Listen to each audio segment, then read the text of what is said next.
Hello guys, this is your friend Naruto Audio Fanfics and we are back with a new fanfic. Which is, what if Naruto was betrayed and left Konoha, and Hinata, Ino, and others followed him into darkness, part 1. And if you enjoy this fanfic then please press the like button and subscribe to my channel for more fanfic like this. And now let's start the fanfic. A large bald man sits staring into a view screen intently, watching a scene unfold in front of him. His stare is neither upset nor satisfied, it simply is. His garb is odd to say the least, a white cape, with a black jumpsuit, which appears to be casual, but has an air of functionality to it. He looks up and nods at you as you get closer before he actually greets you in a neutral manner. Greetings to you who will be observing. I am the Watcher, I know, shameless theft but, who cares? I don't own the character and don't claim to. And I spend most of my lifetime watching the lives of others as does the rest of my kind. Why you may ask? That is unimportant and irrelevant. But since you must know something suffice it to say I do not observe as you do. I see different areas, different things, different times. In my observations it has always been a curiosity to see how chaos changes things. In this one such circumstance we have a world where the elemental nations rely on their ninjas to both defend and attack each other. Their technology level is not as advanced as some other races, but they make up for it with an ability to control their inner power if you will, they call it, chakra. Through the use of this power, they can perform incredible feats and skills, in their eyes. But I digress. The interesting thing is how one event, no matter how simple, could change everything for the better or worse. The Watcher reaches out and touches the display, and a black spiral appeared over the planet, and through it bursts the most chaotic and demented form of a spaceship ever seen. The Watcher turns back and nods. In this instance, I have introduced a vessel from another universe, a universe far advanced in technology, but also advanced in the use of psionic powers, similar to the ones used by the inhabitants of the planet below them. The men, women, and children from this universe however are in some cases barbaric, horribly twisted from what they originally were, and often cruel and malicious. The Watcher turned back to the screen and nodded as something detached from the Hulk and drifted into the atmosphere before righting itself and dropping on a more aligned course for the planet's surface. The beings now approaching will touch down in what is known as the Fire Nation, and from there the campaign of change will occur. But before it happens I ask this one question for you to ponder as we watch events unfold. What if Uzumaki Naruto met the Chaos Legion? Oh, the rest of the Gens had already returned. They only waited for the one. Uzumaki Naruto had been gone the longest, and while Tsunade was worried about him, she was still in surgery with Akamichi Choji, whose operation had been touch and go for the 4 hours they had worked on him. The best surgeons and medics, and they had to struggle constantly just to get him where he was now, critical condition. Whether he survived the night was anyone's guess right now, but all they could do was monitor, and hope. Of all the genins that went out, Choji and Hyuga Neji were definitely in the worst shape. Neji had taken some serious wounds, and they had to almost literally dig some golden material out of his back and arms and legs. It wasn't that they were particularly deep, well a few of them were, but the things were viciously barbed and they had to cut in 2 different directions just to remove them. He suffered severe blood loss, and when they had found his body he barely had a pulse. Right now he was also listed in critical condition, and everyone was worried to no end. While Tsunade's thoughts flitted from her patients to her missing brother, the Sand siblings sat in the lobby of the hospital and fairly wondered the same things. They were about to depart Konoha after delivering the newly signed treaty between the Leaf and Sand Village, when Tsunade asked for their aid. They were reluctant at first, but when Tsunade mentioned who was on the mission, Gaara's eyes lit up briefly and he nodded before his monotone voice drifted quietly to her. Yes, we will aid you. It is the least we can do for our allies. Now they all wondered of the missing nin, what of Naruto? Oh, Kakashi was disgusted and finally at his patience's end. When he found the remains of Naruto, his first instinct was to send out his dogs to find Sasuke. To the copy nin's immense disappointment after only a few moments they returned, tails tucked between their legs. Sasuke it seems used something to mask his scent, and the dogs had no idea which direction he headed after he stepped into the undergrowth. Kakashi was tempted by 2 thoughts, neither good.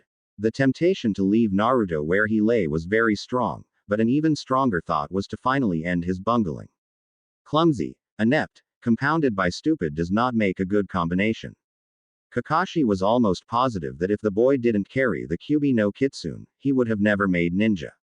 Looking down at the boy's wounded body, the temptation to kick him as hard as he could struggled to get out of him, but he had to maintain his composure for obvious reasons. The little pug-nosed dog looked at him curiously, then looked at the boy again. Hey Kakashi, the kid is still alive, but his vitals are weak. Shouldn't we, get him to the hospital? Kakashi looked down and growled at the Pakken member, then shook his head with a defeated sigh.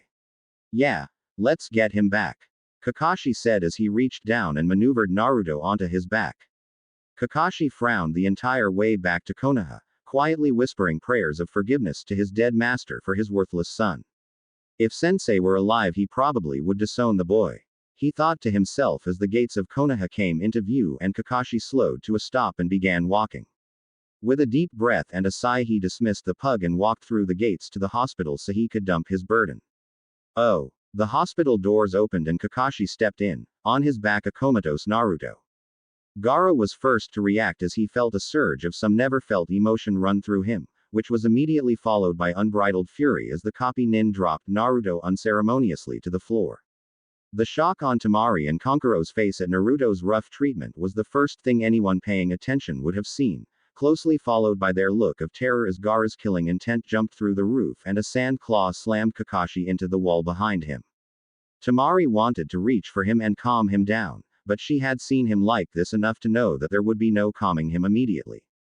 Hospital staff stopped and watched as Gaara walked up to Kakashi, still holding him to the wall. Explain yourself, Jonin. Why would you do such a thing to Uzumaki?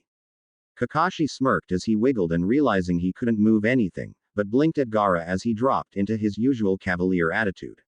I don't have to answer to you, Gaara of the desert. I did what I did. The sand nin his head at the copy nin then called over his shoulder. Temari, does he still live? Temari jumped to her feet and checked Naruto's vitals. She found a very weak pulse, and his breath was shallow, but he still lived.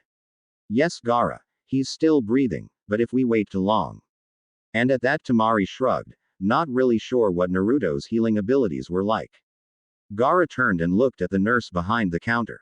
You. The woman almost jumped out of her skin as she turned to him. Why? Yes. Gaara felt his temper rise as he realized no one seemed to care. No one but Temari had moved to check on Naruto, so he would probably have to make them care. Attend to Uzumaki, and I warn you, if he dies due to some action or inaction of yours, I will take this hospital apart brick by brick to get to you. Even in the monotone voice, no one doubted any of the words that came out of the sand nin's mouth.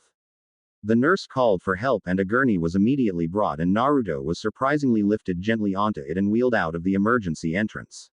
When the excitement dying down to a dull roar, Gaara turned again to Kakashi, but it seemed someone had alerted Konoha's forces, as Anbu began to pop up at the entrance. Temari, to her credit, pulled her fan from her back and stood ready while Kankuro had Crow doing an odd jig in front of the Anbu, as if trying to goad them into attacking. Kakashi smirked before he looked at Gaara again.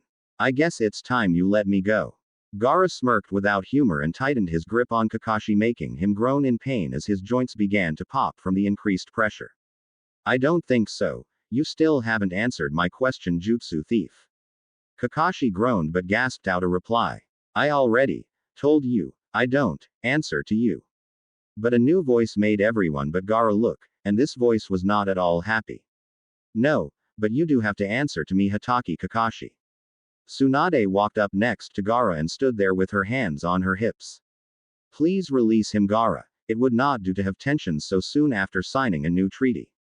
Gaara frowned deeper, but nodded before he let Kakashi drop to the floor in a similar manner that he let Naruto do earlier.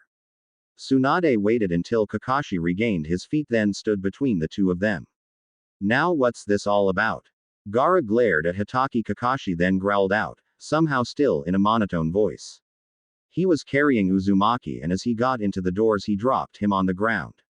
Tsunade's face turned red with anger as she turned on Kakashi. Is this true? Kakashi did some quick thinking then shrugged. I just ran all the way back from the Valley of the End carrying Naruto. He slipped from me, I didn't drop him. The Sand siblings all bristled up at this, Temari and Kankuro shouting in anger, and Gaara increasing his glare. Tsunade held up a hand as she frowned at Kakashi. So you are saying he slipped from your grasp? Fell accidentally? Kakashi nodded once, briefly. Yes, that is what I'm saying. Tsunade instinctively knew there was more to it than that, but could not in good conscience dress the Jonin down right there. Kakashi, report to my office tomorrow morning first thing, dismissed. Kakashi nodded then disappeared in a swirl of leaves. Gaara turned and looked at Tsunade. Do you think that was sufficient? Uzumaki did not deserve to be treated in such a manner. A hint of emotion could be faintly heard in Gaara's voice, but anyone who didn't know him would never have caught it. Tsunade nodded then sighed before she looked at Gaara. I am sure he isn't telling the truth, and I will find out in the morning what really happened and punish him accordingly. Gaara was less than thrilled by this, but nodded slowly in acceptance. Uzumaki, will he be all right? Tsunade frowned as she shrugged her shoulders. I don't know, he has survived a lot in his life, but this is possibly the worst wounds I have ever seen. I'm almost out of chakra, but I am going back in now to see what I can do to help his friend. To heal him, I just hope it will be enough. Gaara nodded as Tsunade turned and stalked off before he went and sat on the couch again. Konkuro and Temari sat next to him respectively for a few moments before Konkuro broke the silence. Gaara, I'm hungry. Can we go get something to eat? Gaara's eyes shifted to look at Konkuro, no emotion showing. Go and eat. Get some sleep, I will be here. Temari looked at Konkuro and he looked at her and shrugged. You want us to, was all she got out before he waved his hand in a non-committal manner. No. Go. At this, Temari and Konkuro got up and left the emergency room while Gaara stared straight ahead. They had only just started to get the nicer Gaara in their lives, they sure as hell didn't want him to go back to the way he was. Oh, Tsunade, Shizune, and a few other medic nin worked on Naruto for 3 hours. Tsunade was not sure how he was still alive, but was grateful he was. It was almost like they had to coax his healing along. Most of the major damage was healed or healing, but the majority of his injuries were taking forever to close. He had a severe skull fracture and damaged vertebrae in his neck, third-degree burns in his right shoulder going through to the other side, and his heart had practically exploded in his chest. She could only guess what was done to him, but she knew it involved the traitorous Uchiha. They were able to close most of the wounds, and as they watched his heart slowly began to regenerate, but it seemed to slow to Tsunade. She was used to seeing Naruto bounce back from wounds continuously, but this seemed different. It was almost like the damage had overtaxed his already overworked system. They had done as much as they could, now the rest was in the hands of Kami, and the Kyuubi. As she walked out of the operating theater, Sakura and Hinata, both sitting side by side, jumped up with very similar questions. Lady Tsunade, is Naruto-kun okay? Hinata asked, a tremble in her voice. Tsunade looked at Hinata and frowned. He will be in critical condition for the rest of the night. If he survives the night, then he might make a full recovery. I can't say more than that. His injuries were extensive, and I am surprised he survived this long. Hinata gasped as her hands came up to her mouth and tears dropped unbidden from her eyes. Sakura waited until Lady Tsunade turned to her before asking the 2 questions that the Hokage had not wanted to hear. What room did they put Sasuke in? Is he okay? Tsunade frowned deeply then shook her head. They couldn't bring Sasuke back. As far as I have heard, he escaped and his status is unknown. Sakura's face fell and she nodded dumbly as Lady Tsunade patted her back wearily. I'm sorry, Sakura. They did their best. Lady Tsunade turned and walked down the hall, but Sakura didn't notice as she thought of Sasuke maybe lost or hurt out there all by himself, and her Baka teammate lying in a comfortable bed. Her thoughts were not very friendly. Oh. The next morning, Naruto's eyes fluttered as the light filtered onto his face, and while he usually hated the sun peeking through his windows at him, today he didn't mind it so much, it actually made him feel better. His dreams that night were horrible images of his friends being hurt and he himself fighting against his best friend, and losing because in his heart he couldn't do it, he couldn't kill Sasuke. He screamed as he sat bolt upright in bed. Then all the strength left his limbs and he fell back on the pillow in a fit of pain and chest-tearing coughs. His vision began to spin, and he felt pains in the various areas where he was hurt the most severely. As he lay there trying to breathe, Naruto's memory slowly caught him up to speed, and his heart fell. It wasn't a dream. It wasn't a nightmare. It was true. He's really gone. Of course he is Baka. Naruto's senses were slow to respond, but he recognized the voice of Sakura. He turned his head and there she sat, eyes red, and puffy as if she had been crying all night. Next to her squatted Kakashi, and while he was fresher than Sakura, there was something in his eye that Naruto had never seen before. Kakashi-sensei. Sakura-chan, you guys watched over me all night.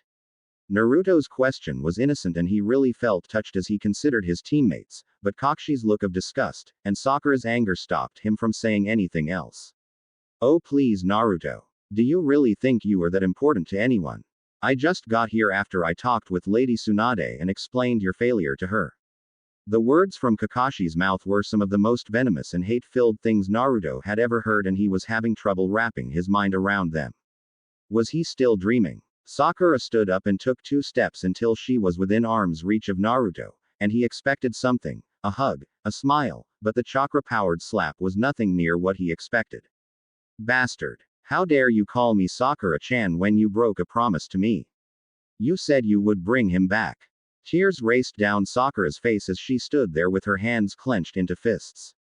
For Naruto's part, his heart fell. He thought maybe, just this once, someone in his village would appreciate what he did, would applaud his efforts, but once again he was the goat. It was all his fault once again, and the weight of the world somehow got a little heavier on his shoulders. A tear crawled down Naruto's cheek, cooling where the hand had stung him, but this seemed to infuriate Sakura more. Why are you crying? You don't have the right to cry. I lost my future when you failed, once again, to do what you were supposed to do. Why are you so useless? Why can't you do one simple thing right? Naruto's mouth opened but his head was rocked again as she struck him even harder this time. Naruto tried to get the room to stop spinning when Kakashi's words pushed his heart even further to his feet. You know Naruto. It was the council, Iruka, hell even Sarutobi's hope that you being on the same team as Sasuke would level you out, and you would become a better ninja.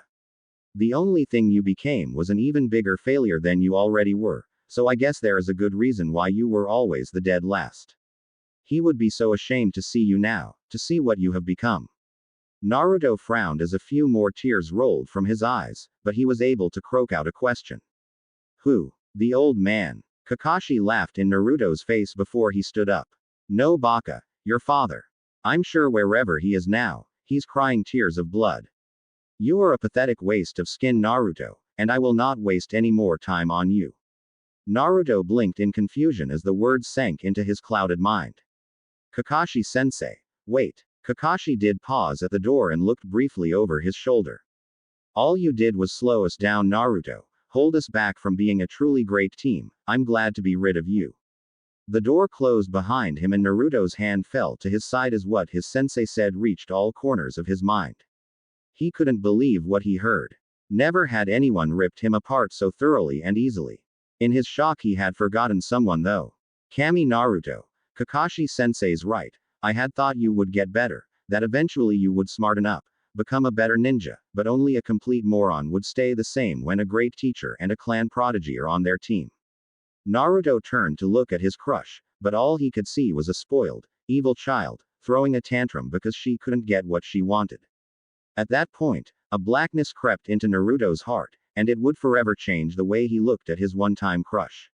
Sakura shook her head at his expression, thinking him too stupid to comprehend the honesty that she and her sensei had revealed, so she drove the final nail in his heart's coffin.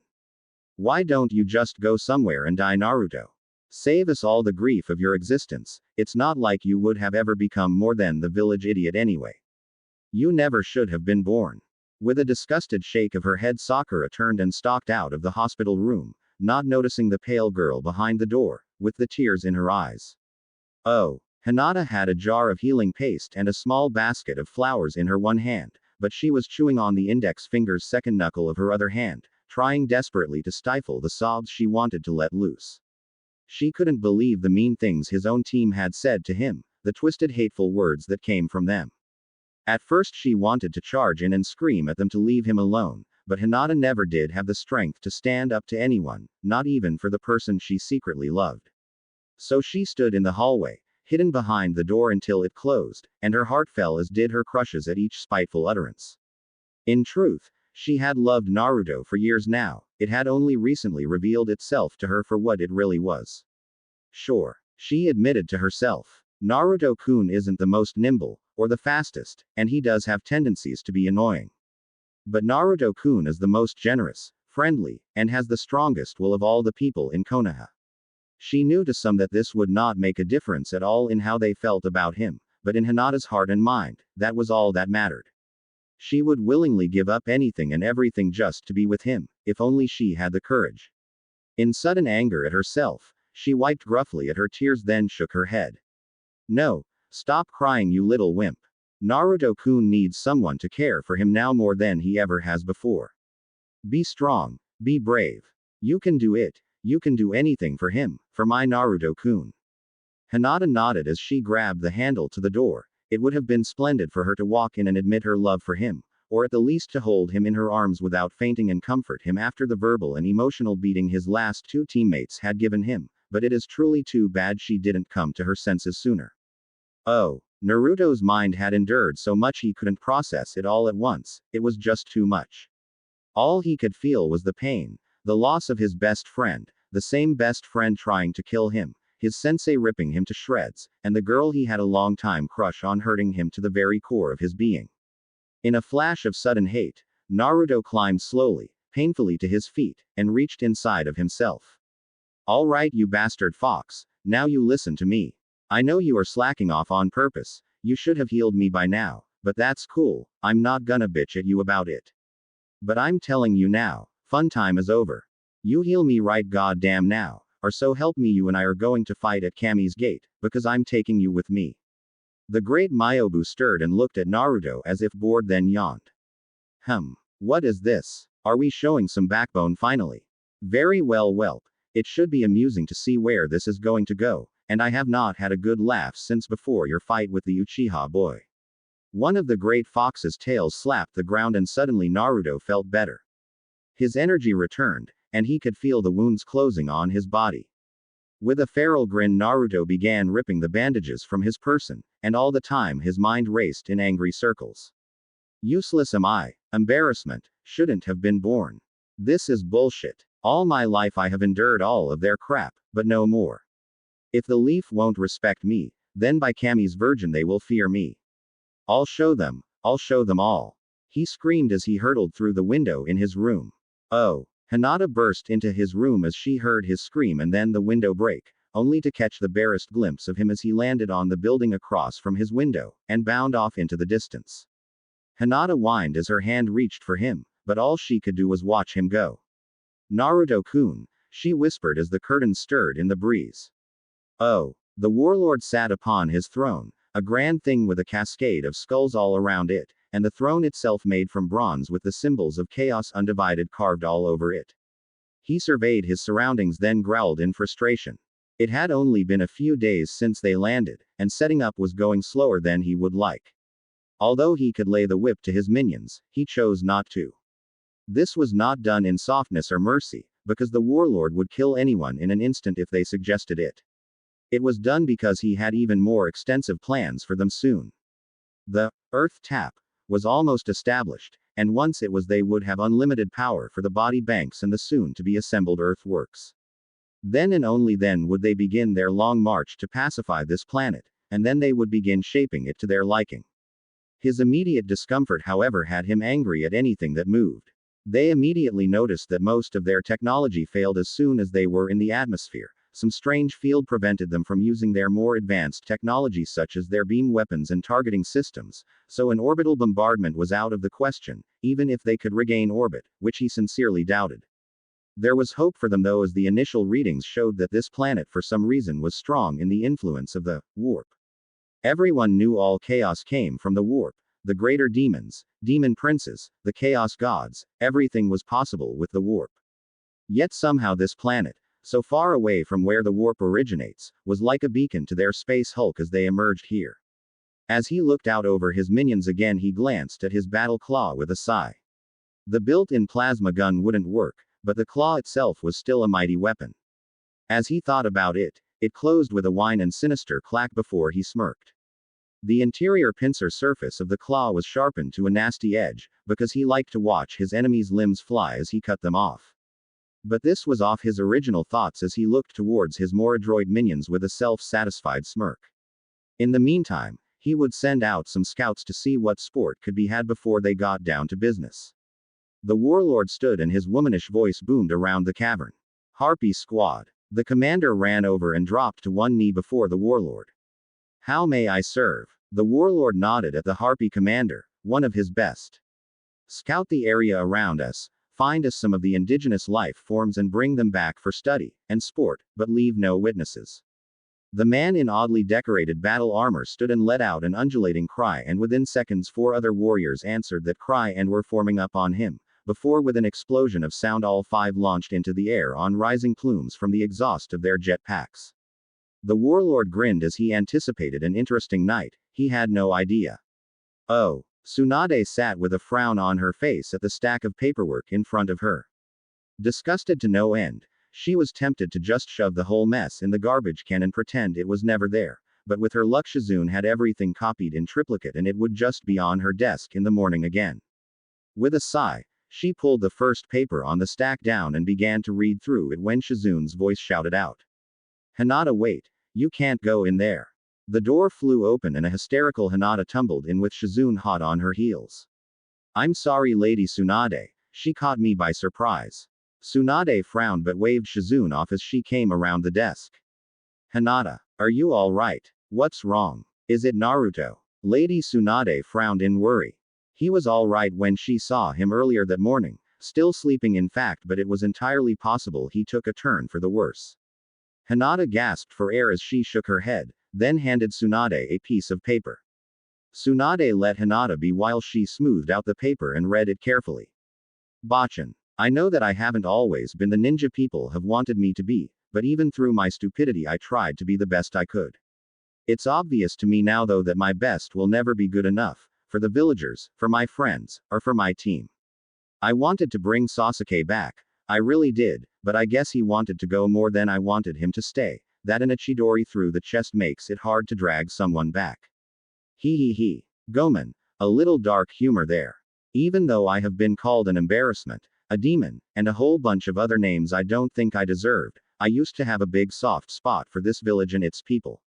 Maybe I partially understand why Sasuke Tem left now. Well, only partially. I don't want power to protect the people I love anymore though.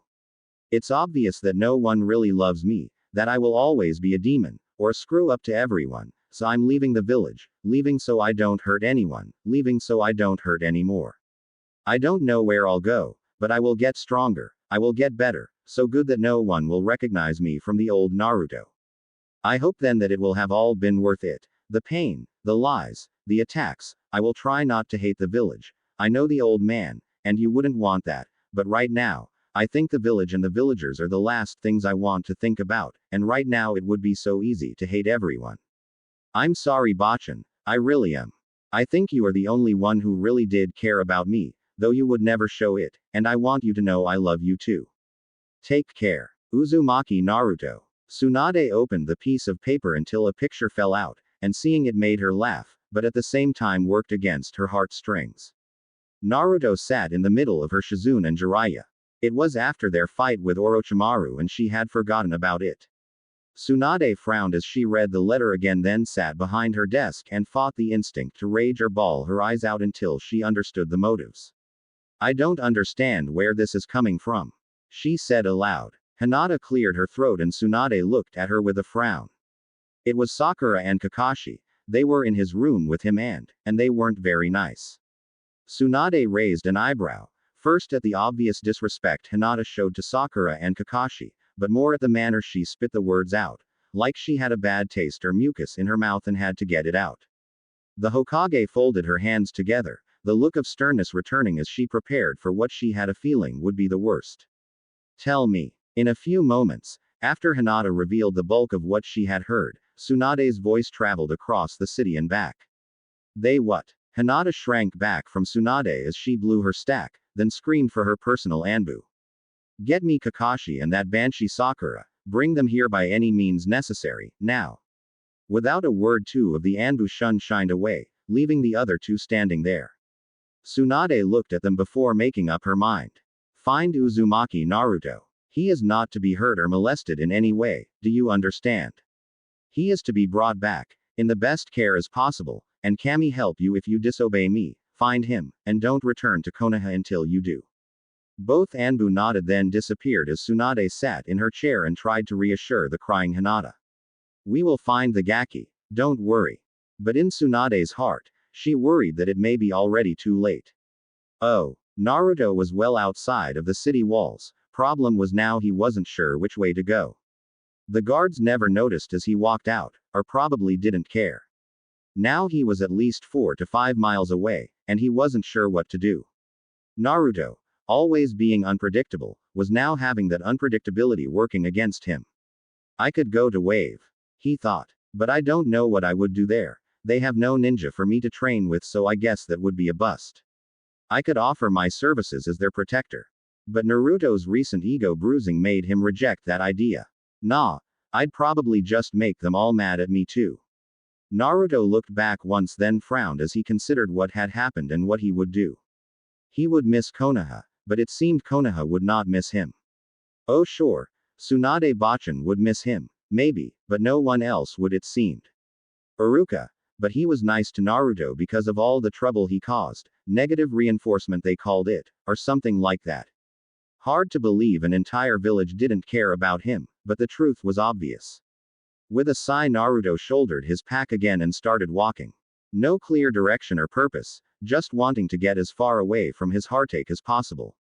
A loud sustained booming sound made him look up as 5 figures with wings were streaking by overhead, but Naruto didn't know what to make of it. He stood flabbergasted as they circled above him. He had never seen people flying before, and it was in a way beautiful as he stared. Their wings didn't move, but they spun in a circle above him and the noise got louder as they seemed to be coming closer to the ground.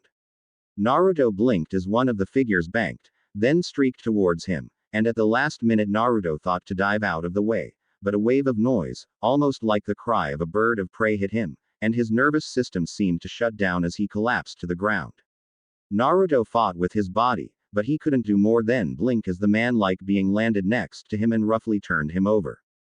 The cold metallic hand brusquely turned his face from left then back to the right and snorted in disgust.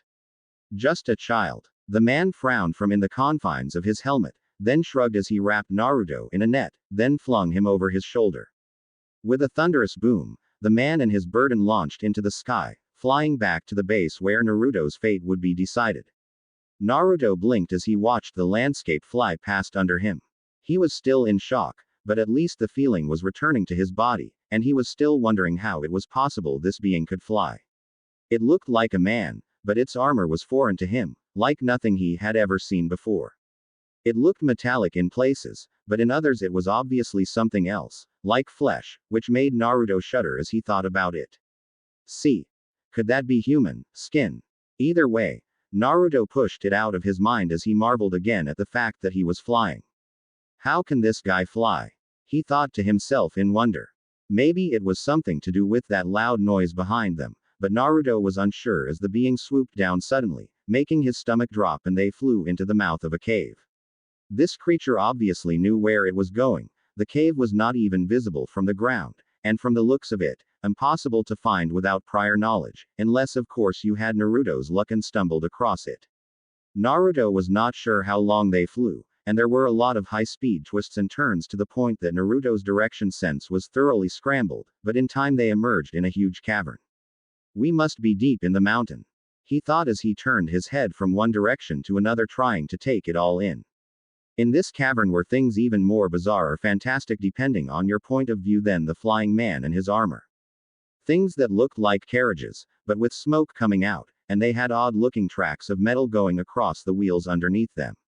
Also tubes were sticking out in odd points and they were covered in graffiti and something looking very similar to kanji, but they made no sense. What really freaked Naruto out was a giant refrigerator. The thing had to be 15 feet tall, but it had arms and legs and what looked like hands. Before long, however, Naruto's observations were rudely interrupted as he was unceremoniously dropped to the ground roughly for the second day in a row. With a groan of protest, he tried to rise up to his knees, but someone kicked him hard in the side, causing him to fall over again as a deep, harsh voice growled behind him. On your belly, worm, you do not have permission to rise. A trill of fear ran through him for half a second before finally got pissed, surged upward but was kicked back to his side again. He wasn't sure what this guy's boots were made of, but damn it, they hurt. Hey, if you stop kicking me, maybe I'll stay down here, you big jerk. The man behind him laughed, even harsher and somehow uglier sounding than his voice before his boot struck Naruto again. This one has fire. I will enjoy snuffing it. Naruto closed his eyes and felt the man behind him, and just as his boot would have made contact again, Naruto turned his shoulder so it deflected the foot away, and he was able to lash out with both of his feet, taking the other leg out from under the man. Naruto's head snapped up and he realized it was someone else, not the man that brought him here, but right now Naruto just wanted to get to his feet again.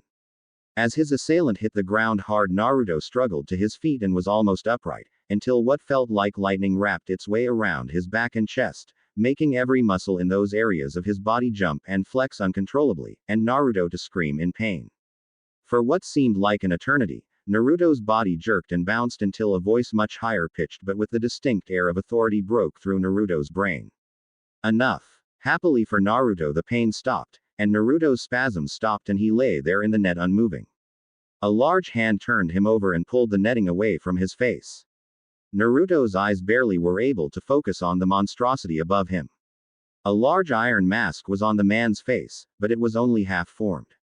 The mask seemed to cover half of his face, but the other half was flesh and bone, but that was when Naruto noticed it wasn't a mask, but something else entirely, and his mind was at a loss to explain it. It looked like the mask was fused to his face, the skin and the mask were one. But that's not possible, Naruto thought in horror. As he lay there, another voice broke his thoughts. Master, what shall we do with this one? The man looking down at Naruto frowned, as his blood-red eye blinked down at him. I sense the warp in him. Strange. The warp is in everything on this planet, but it is strong, like a living thing trying to get out of this boy. Standing straight, he pointed somewhere to his right. Take him to Mindbender. Tell her I want a full workup. Then I will decide his fate. The man then strode off away from Naruto as rough hands grabbed him and carried him off to a small beehive-like structure. Oh, the air positively crackled with energy. Anyone that came in the Hokage's office would immediately fear for their life as her eyes flashed at the seated Genin and the Jonin who stood next to her. These two were fortunate that wishes don't come true. At that moment Tsunade wished she had heat vision so she could burn the two to nothing but a scorch mark. Just who in the nine hells do you two think you are? What right did either of you have to say half the things that you said to Naruto?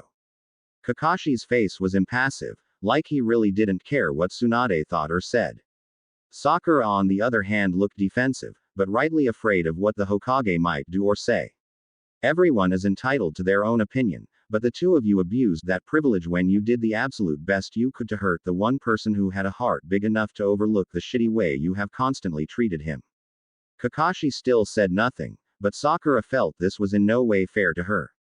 Now wait a minute, with all due respect Lady Tsunade, you didn't have to be on the same team with him. Naruto was obnoxious, clumsy, chicken shit, and clearly he was the worst ninja in Konoha's forces. Sakura nodded to herself as if agreeing with someone. She should have learned to keep her mouth shut. Lady Tsunade came around her desk slowly, left hand clenched in a fist, and her joints could be heard popping of their own accord as she closed to within striking distance of Sakura. Obnoxious, okay, I'll give you that, but that in no way made him less of a person. Tell me, Sakura, do you have no remorse for the things you said to him? None at all. Sakura shook her head. Everything I said was true. I stand by it, and I don't think you could sway me in any way. Tsunade grinned, the smile of a feral wolf stalking prey. Really? The Hokage turned and walked to a filing cabinet and rifled through some files before she smirked and pulled out an especially thick one and dropped it on her desk. Are you willing to stake your ninja career on it? Sakura blinked as she went pale. A dressing down, yes. Even a punishment, because she knew how Lady Tsunade felt about Naruto, but to give up her ninja career. Tsunade sat in her chair and folded her hands over the file.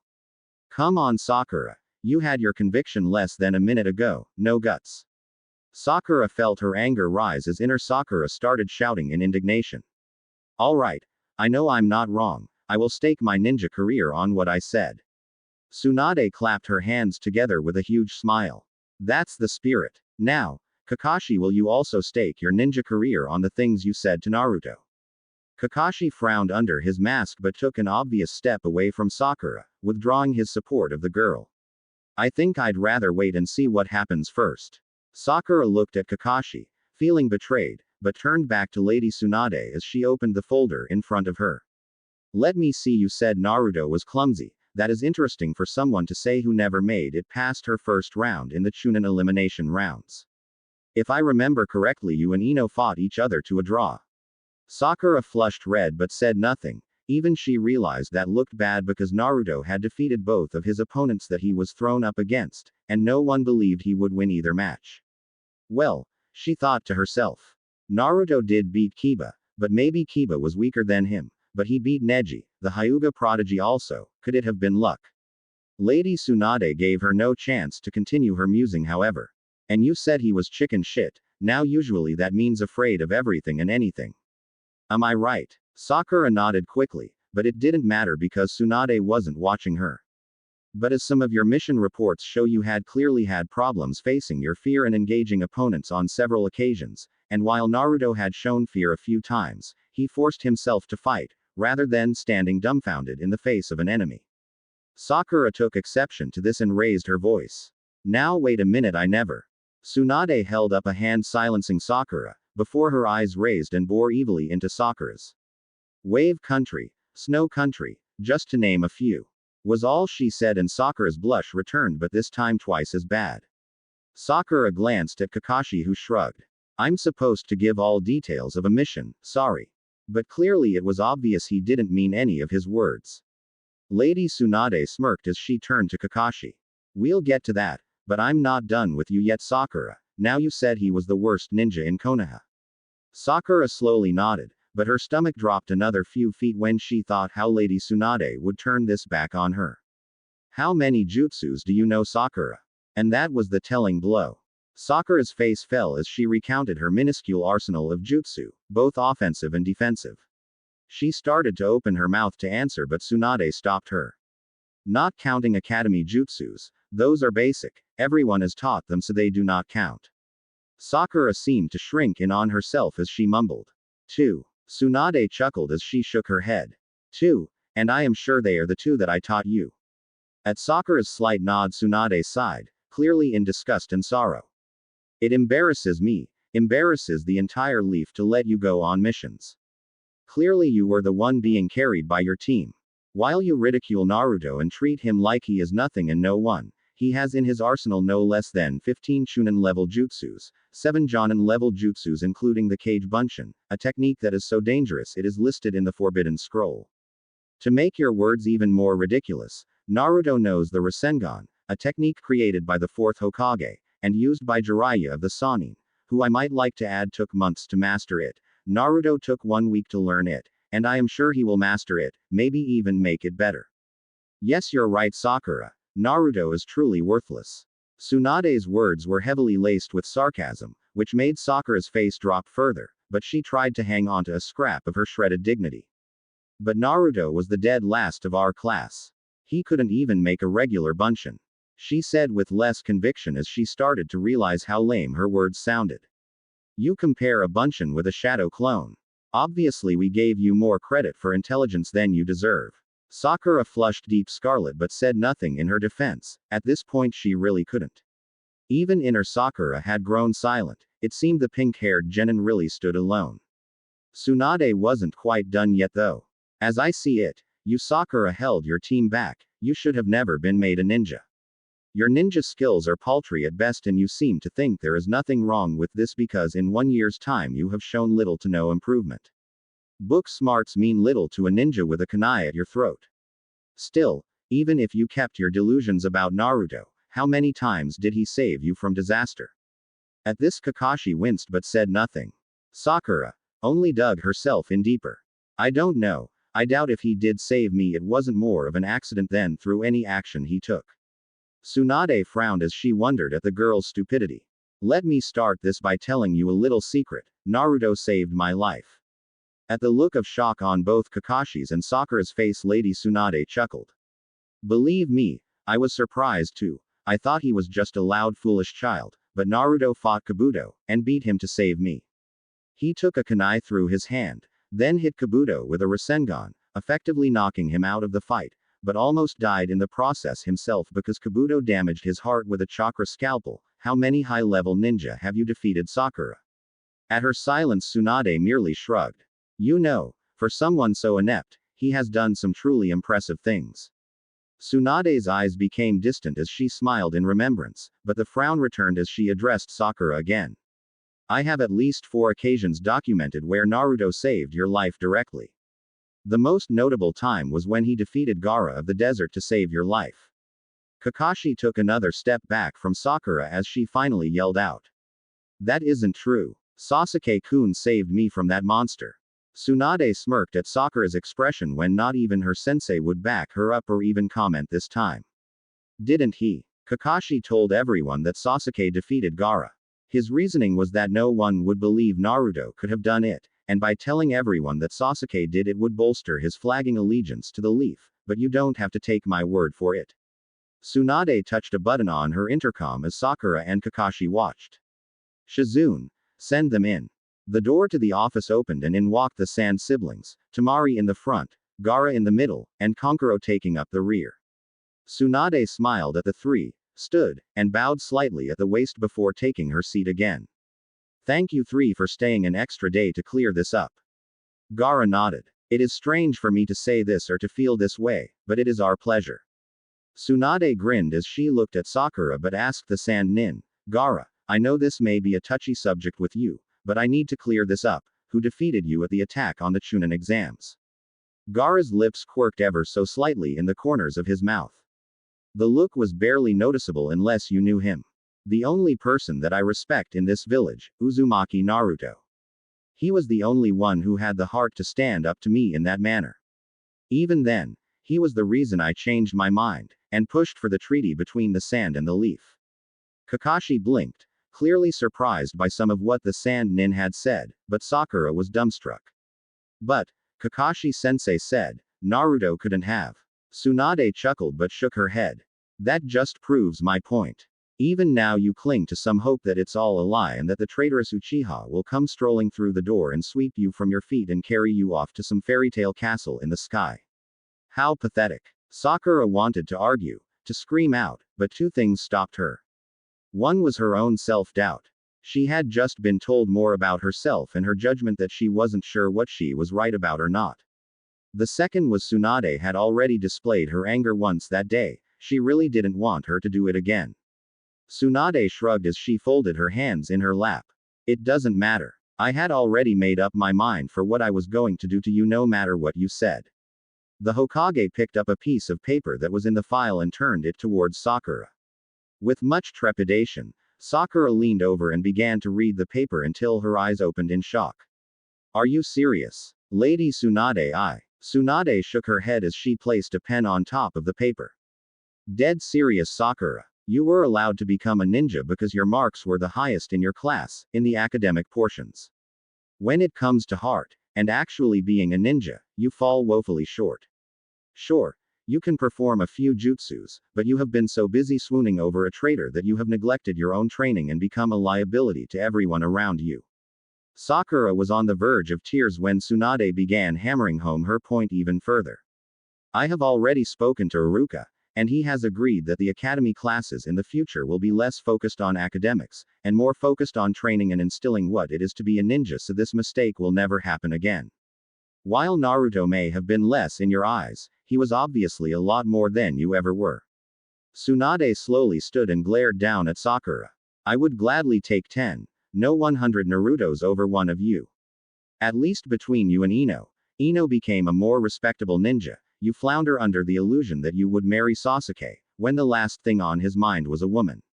Sakura was openly crying now. While she had nothing against Ino, it hurt her to her core to know that she fell when her best friend rose above her in everything that counted. Lady Tsunade was still not finished though. I have had enough of people treating other people any old way they want. You are ninja, and you have to rely on each other for survival. Ostracizing one because he or she does not fit your description of a ninja is unacceptable. If I have to fire the entire Rookie 9 and start sitting in on training classes in the future, then so be it, but I will not have this happen ever again. Slowly Tsunade raised her vision to take in Kakashi, who stood with his one exposed eye wide in apprehension. I don't know what happened to make you the way you are, but you have played favorites long enough, you lazy, good for nothing, over-judgmental, perverted excuse for a ninja. You should have never been given a genin team.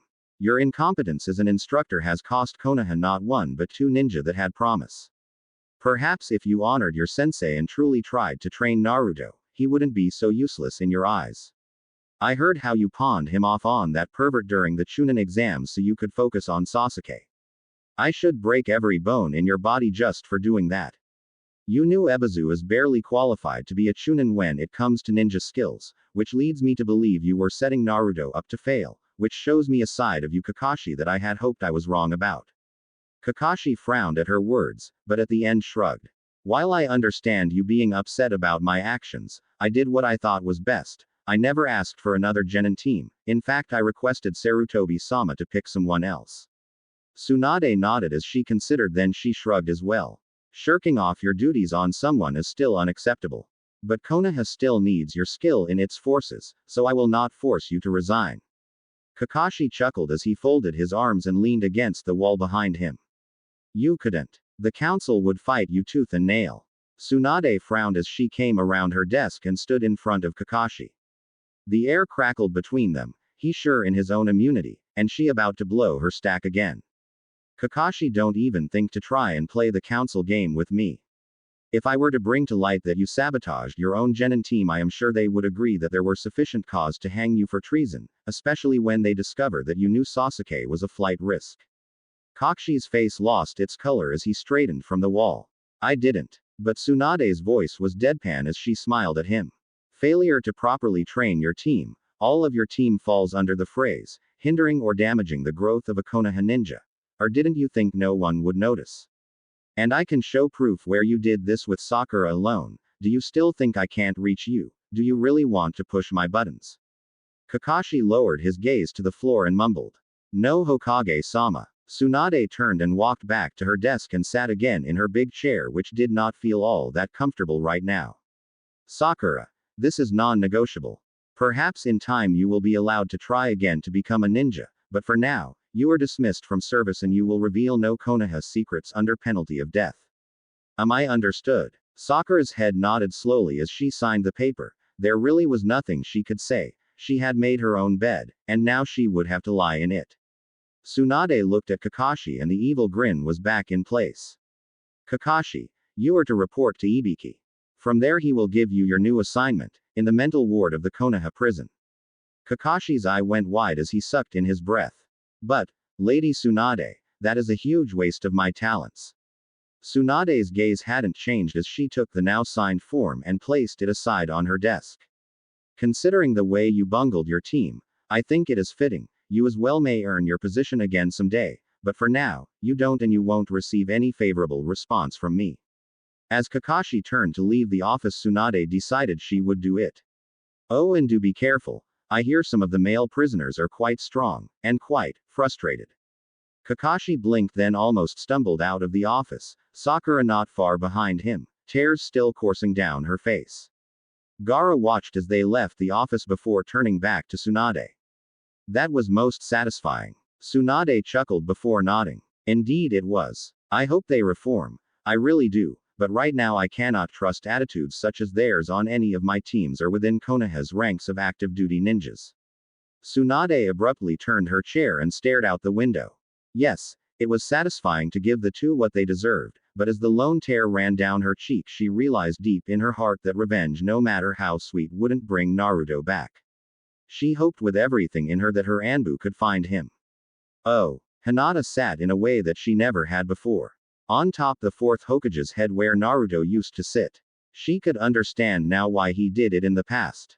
There was something serene, and yet solemn about the monument that made you want to sit here for hours and think, or just enjoy the view of Konoha. As she thought about Naruto, she took a deep breath and sighed out loud. She missed him already. When she found the letter he had left on his kitchen counter, she was shocked. She couldn't believe it. Her crush, her love, the one person she thought would never give up, abandoning his dreams. It seemed like a nightmare, something too surrealistic for her to believe, and yet there it was on paper. She couldn't think of anything else. She panicked, and in her panic made the wrong decision.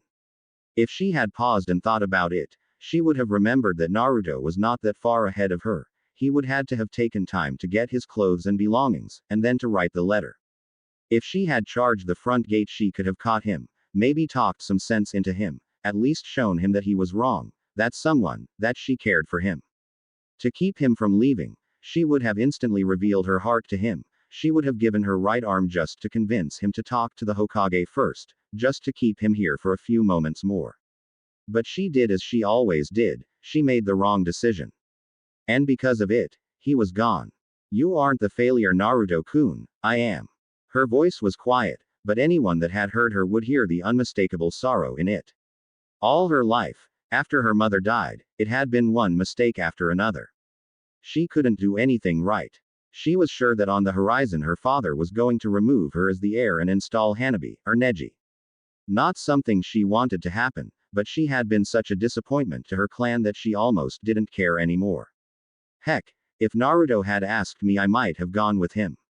She thought to herself, but at that thought she chuckled humorlessly. She knew deep in her heart that now she would gladly go with him, Kami knows where, but at the moment if she had stopped him, she was sure her embarrassment and shyness would have stopped her. But now, her focus was clear and her heart and mind were one in their thinking. After so many years, Hinata pushed aside her awkwardness and stood as a determined woman. If she found Naruto again, she would do anything to be with him, anything. Oh, Naruto, still bound in netting, could do nothing but watch as he was carried into the beehive-shaped building. He was sure that inside would be even more bizarre shapes and Buddha knows what else. He wasn't disappointed. Naruto could not even describe half of what he saw, and while the antiseptic smell was missing, he knew a medical clinic when he saw one. The man carrying him growled at a woman in a white coat. Warlord wants you to do a full workup on this one, says something strange about him. The woman waved a hand over her shoulder but continued to do what she was doing. Put him on the table and make sure he is comfy, I'll be over there in a moment. Her voice was lilting, but strangely it sounded like it couldn't decide what octave to stay in. The man grunted, then dumped Naruto to the floor. With a grunt, Naruto found himself resting on cold stone for the second time today, and he wasn't happy. Try being less of an. The man chortled but leaned down and Naruto got a good look at his face and wished he hadn't. The man had the horns of a bull, a large one, and the facial features of a dog, but his skin color was bronze, and not the bronze of a golden tan, but like the metal, it even glittered a little. The man held up a metallic handle, then pressed a button on its side and an incredibly thin coil of wire about 5 feet long popped out and began spitting and sparking as electricity danced around it. This boy is an obedience lash, some call it an electro whip, I like to call it an attitude adjuster. I'm explaining this to you because I'm feeling generous. Now you can hop on the table like a good boy, or I can hit you a dozen more times with this, then put what's left of you on the table. It makes me no never mind either way, so what's it gonna be? Naruto watched as the wire danced across the floor of its own accord and remembered what it had done to him earlier, and he made his decision. He would play along, for now. I'll be good. The man nodded, then pulled the netting apart, freeing Naruto from it, then stepping back and watched him climb to his feet. When Naruto was up, he stretched his neck and shoulders, then looked to where the man was pointing. With absolutely no enthusiasm, Naruto walked over, then climbed on top of the table. When he was flat on it, the man came over and closed the clamps mounted to it over his wrists and locked them in place. As he bolted down Naruto's legs, he began to regret not fighting back a few minutes ago, but he was fairly certain if they landed one good hit on him with that electro whatsays, he wouldn't be much good anyway and the end results would have been the same. Once Naruto was secure, the man wrapped a belt around his waist and then tightened it cruelly around Naruto, causing him to gasp. Hey, not so tight. The man laughed, then shook his head before turning and walking away. You got guts, boy. Good, if you survive the exam you'll need them. As he exited the building, Naruto began to look around again. There were tubes and bottles everywhere, and in most of them there was some kind of creature or fetus or body part of something else. Some Naruto recognized, some defied description, and his ability to reason their existence became strained to the point of him turning away as fast as he could and not looking at it again. Even more disturbing for Naruto, some of them moved. He didn't want to imagine what his exam would consist of. After a few minutes of bubbling from the various tubes and Naruto trying to squirm in his bonds, the woman finally clapped her hands and turned to Naruto. To his surprise, he realized things could get worse, a lot worse. Hello dear one, you are handsome. I am Mindbender, a strange name I will admit, but you will understand it and agree it is fitting soon enough. Now I have a couple of basic questions for you before the examination begins. If you cooperate it will be helpful, but I assure you it will not be necessary. You see, I can extract the information I want from you without your help or consent at all, but that is rather messy and the warlord seems to have taken an interest in you for some reason. So I'm sure you understand I do not want to shred your mind to get the information that I want. Naruto blinked, but her words were lost to him as he stared still at her obvious deformity.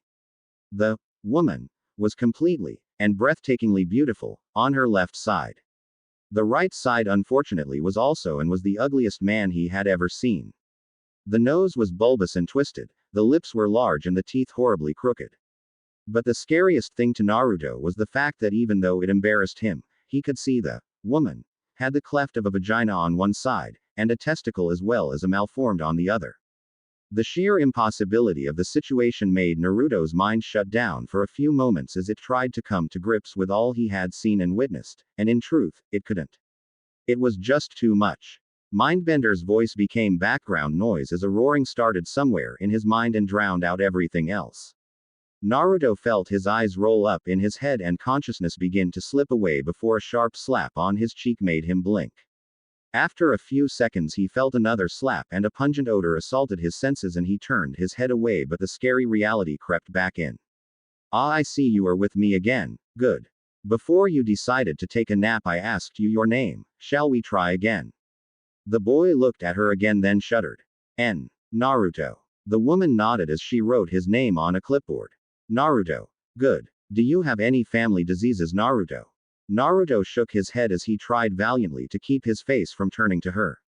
His mind, the sensible side, was revolted by her split body, but something more primal was attracted to her beauty. No. No family. The woman blinked at him then made a note on the clipboard. I see. Family history unknown. She looked at the rest of the questions she had on the clipboard then shrugged before she laid it on a nearby table. Tell me, young one, what do you know of the warp? Naruto frowned as he thought about it and shrugged. I don't know what you mean. I haven't heard of this warp you're talking about. What is it? Mindbender sighed, but she seemed a little excited as she gestured near a machine and a swirling multicolor pattern emerged in midair. The warp is the source of all things of chaos.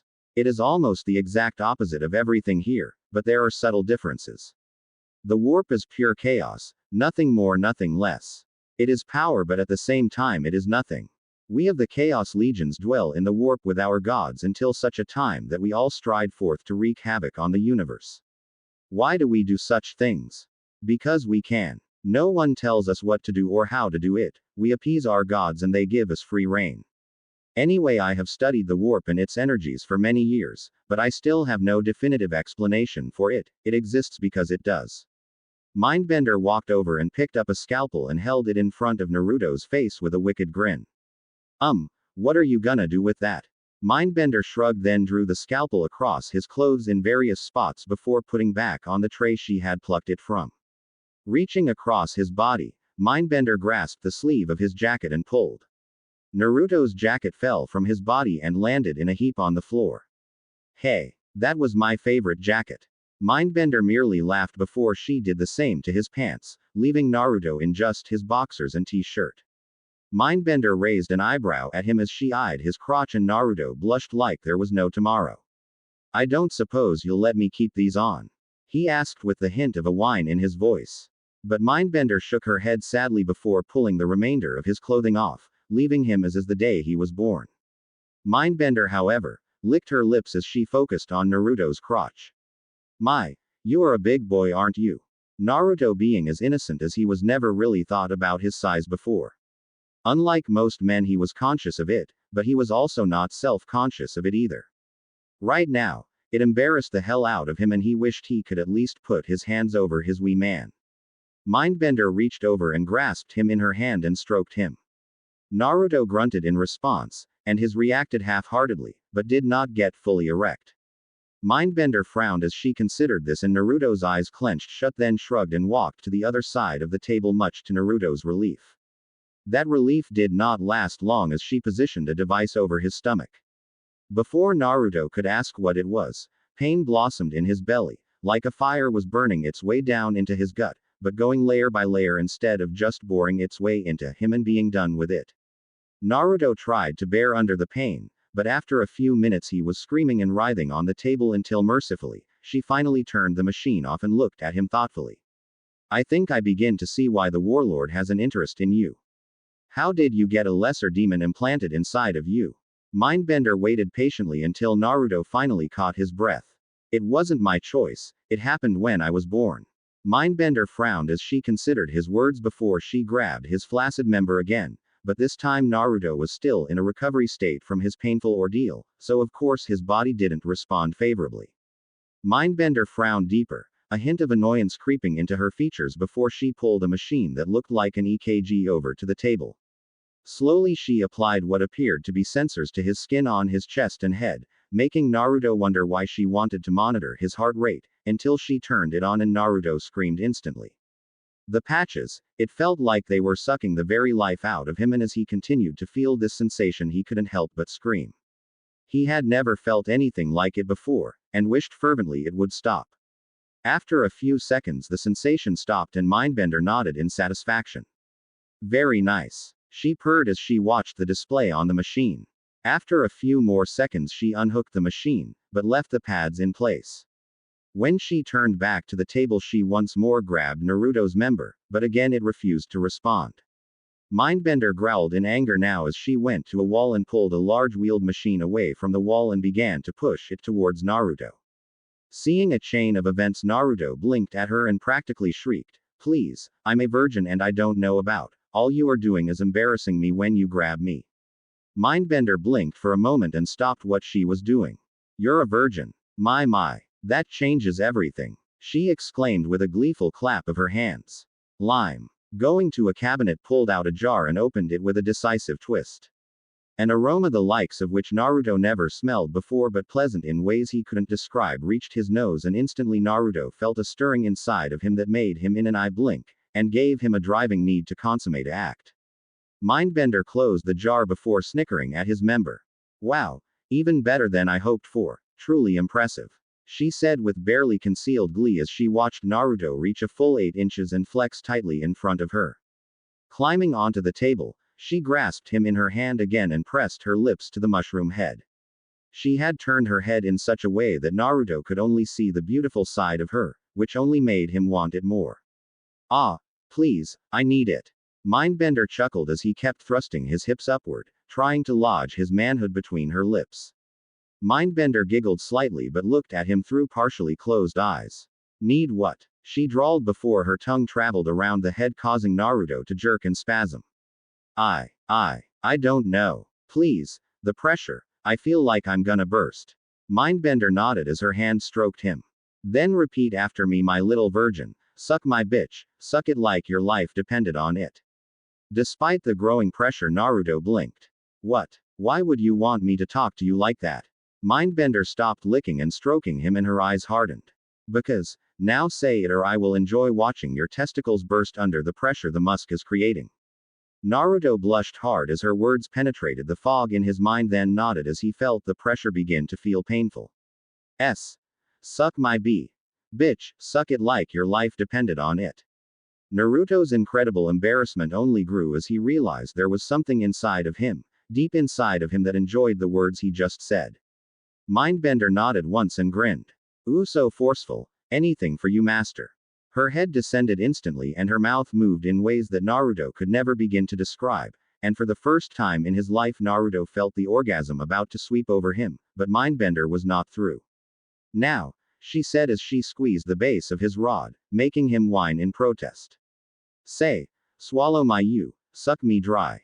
Naruto gulped then nodded as she waited for him, then she smiled in satisfaction as Naruto exclaimed with some force in his voice. Swallow my. Suck me dry. Mindbender squealed then began manipulating him with her mouth again until Naruto literally exploded in her mouth, his hips flexing upward against the restraints as pulse after pulse shot from him, but Mindbender with unbelievable skill took every spurt and did not miss a drop. After a few minutes Naruto groaned deeply, body feeling spent, but his member was still fairly rigid as the doctor began to maneuver herself above him. Naruto frowned and began to squirm as he realized her intent, but an unlikely source saved Naruto from what he considered to be a fate worse than anything he could think of. Enough, Mindbender. You can dally with him another time. The doctor turned and frowned at the warlord as he walked into the lab, then shrugged as she hopped off the table. Party pooper. The warlord frowned at her before she walked over and grabbed her clipboard. His physiology almost matches ours perfectly. He has great resilience and great recovery abilities, but I think part of that is due to the demon inside of him. But you knew that, didn't you? The warlord chuckled then nodded. Yes, I can sense it, but it is not completely of the warp. It has a mind of its own and needs to be changed if he is to use it properly. The doctor looked from the warlord to Naruto then smiled. So we will convert him. The warlord nodded. I see potential in him, and I sense he is ripe for the transformation. Mindbender nodded as she positioned the big machine over Naruto. Then I will begin the process. Naruto watched in apprehension as she locked the machine down over him, then locked it in place.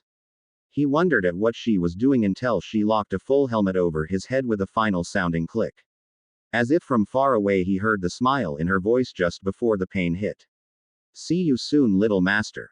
I look forward to you commanding me. You are useless. His head shook side to side as the evil words ripped through him. Why don't you just go somewhere and die? The tears flowed freely down his face as he shook his head, but the images would not leave him. They continued to taunt and punish him over and over again until he truly wanted to rip his ears off and his eyes out to stop the pain. Your father must be crying tears of blood at how pathetic you are. The words weren't all the same, but Naruto could not remember what Kakashi or Sakura had said to him originally anymore. Not his fault really, it was the machine he was locked in. Mindbender had invented a way to break a person's will in less than a day. This machine would completely crush a person's ego, shattering their ID and completely remaking them into what they wanted that person to be. As a joke, they had captured a devout man, one who had dedicated his life to righting wrongs and helping the downtrodden. Generous was a perfect way to describe him. Selfless was another way. Until they put him in the machine. They released him near his village and laughed raucously as the one-time priest raped and murdered horribly anything, man or beast, that came within arm's reach. He had killed 3 families before he was killed by the very same villagers he was once so kind to. The next day chaos swept through the village, and what most of its warriors did were things that are too horrible to even recount. And now our dear Naruto was being subjected to that same torture. Naruto screamed out as new images assaulted him. He couldn't believe the things he was subject to. He began to see villagers, some he recognized, some he thought he recognized, and all glared evilly at him. Soon they were repeating the same things that Sakura and Kakashi had said, adding to it words like demon, monster, thing. And when he began crying, they laughed and pointed, and taunted him even more. They began to hurl rocks at him, and none of them missed. Every rock hit him and broke bones and made him scream out in pain, but nothing would heal until the very end. At the very end, Kakashi would always drive his Chidori through the center of his chest, and he would die. He would see himself thrown in an unmarked grave, and dirt shoveled over him with no ceremony, no fanfare, and no one mourned him. Naruto would not be given a second of respite, however, as almost instantly it would start all over again. Slowly, the things that made Naruto so lovable despite the demon in his belly, died. A cold rage began deep in his heart, something that had always been there, but was finally coming to the front, and like a flame it was being fed the fuel that would make it a conflagration. Oh! Mindbender stared gleefully at the monitor, and the reaction meter. He was coming along nicely. At first she was afraid they would have to completely strip his mind bare because he had fought the machine, and was winning. She was astonished and had to rifle through his memories quickly, and then she found the one with Kakashi and Sakura, and she grinned evilly as she took them, programmed them into the machine, and watched him break. In another hour I should be able to start directing him, she said over her shoulder. Warlord stood there and nodded. I have a feeling about this one. He has become accustomed to power, but it seems he has not utilized it properly. Mindbender nodded as she made an adjustment to the machine that made Naruto scream, then growl as his hands clenched into fists. Warlord took one last look at the boy on the table then nodded. I want him ready to receive chaos soon, Mindbender. He will be the key to pacifying this world. Mindbender nodded as she looked at the warlord. And the demon. Warlord smirked as he turned and walked from the room. Soon enough. Oh. The Harpies had returned with some captives, one obviously an Anbu agent, and from the insignia he was a leaf ninja. This particular Anbu was one of the ones that had been sent to retrieve Naruto. His partner had been killed by one of the strange winged men. She had been struck down with a weapon that defied description. A strange tube with a hand that made a booming sound that had startled both of them. Oh. Badger frowned at the tracks then looked over at Gazelle. His trail ends here. There is a strange residue here, like an oily substance, but it stinks worse and is hard to wipe off. Gazelle looked down at him and he could almost see her frown. What do you think? We can't go back without him, you heard the Hokage. Badger nodded as he considered. I don't think he did this. I have watched over Naruto since he was a young child, and while he was quite good at stealth and disappearing, he was not this good. There is no trace of his presence after this point in any direction. His scent is completely gone, and there are no footprints leading away. He came into this clearing, stood here, then disappeared. Gazelle looked around with a deep frown. If anyone but Badger had told her, she might have doubted, but she had worked with him for some time and she knew his abilities well. If something blinded him, then it was indeed a mystery that they would have trouble solving. As she turned to ask him a question, a loud boom made him turn just as Gazelle's head shattered and blood, bone, and gore splattered him and her body fell in slow motion to the ground. His shout of anguish was lost to the winds as the 4 remaining harpies came roaring in at him. Gazelle was dead, there was no way she could have survived that wound. Her head had been completely destroyed. With an angry twist of his body he hurled a handful of shuriken at the closest harpy then flipped back and away from the one that tried to circle around behind him. Badger was no powerhouse, but he did have good taijutsu and jutsu in his arsenal that could stop a charging elephant, so despite their strange appearance he was not worried. The one he threw the shurikens at was on the ground, and slowly trying to regain his feet. But the other 3 were circling, and seemed unsure of what to do next. Perhaps the one I wounded was the leader. Badger thought as he reached into a pouch and palmed a smoke bomb. Time to test my theory. He yelled as he hurled the bomb and charged forward at the wounded man. Badger should have waited a bit longer. Blinded by his own emotions from losing his lover, he didn't fully assess the man's injuries. Yes, he was injured, but not from the shuriken, but from the fall. The man's jetpack malfunctioned at the same moment that the shurikens impacted his armor. The shurikens, while being Konoha's finest, had barely penetrated his armor, and not far enough to make the man do more than flinch.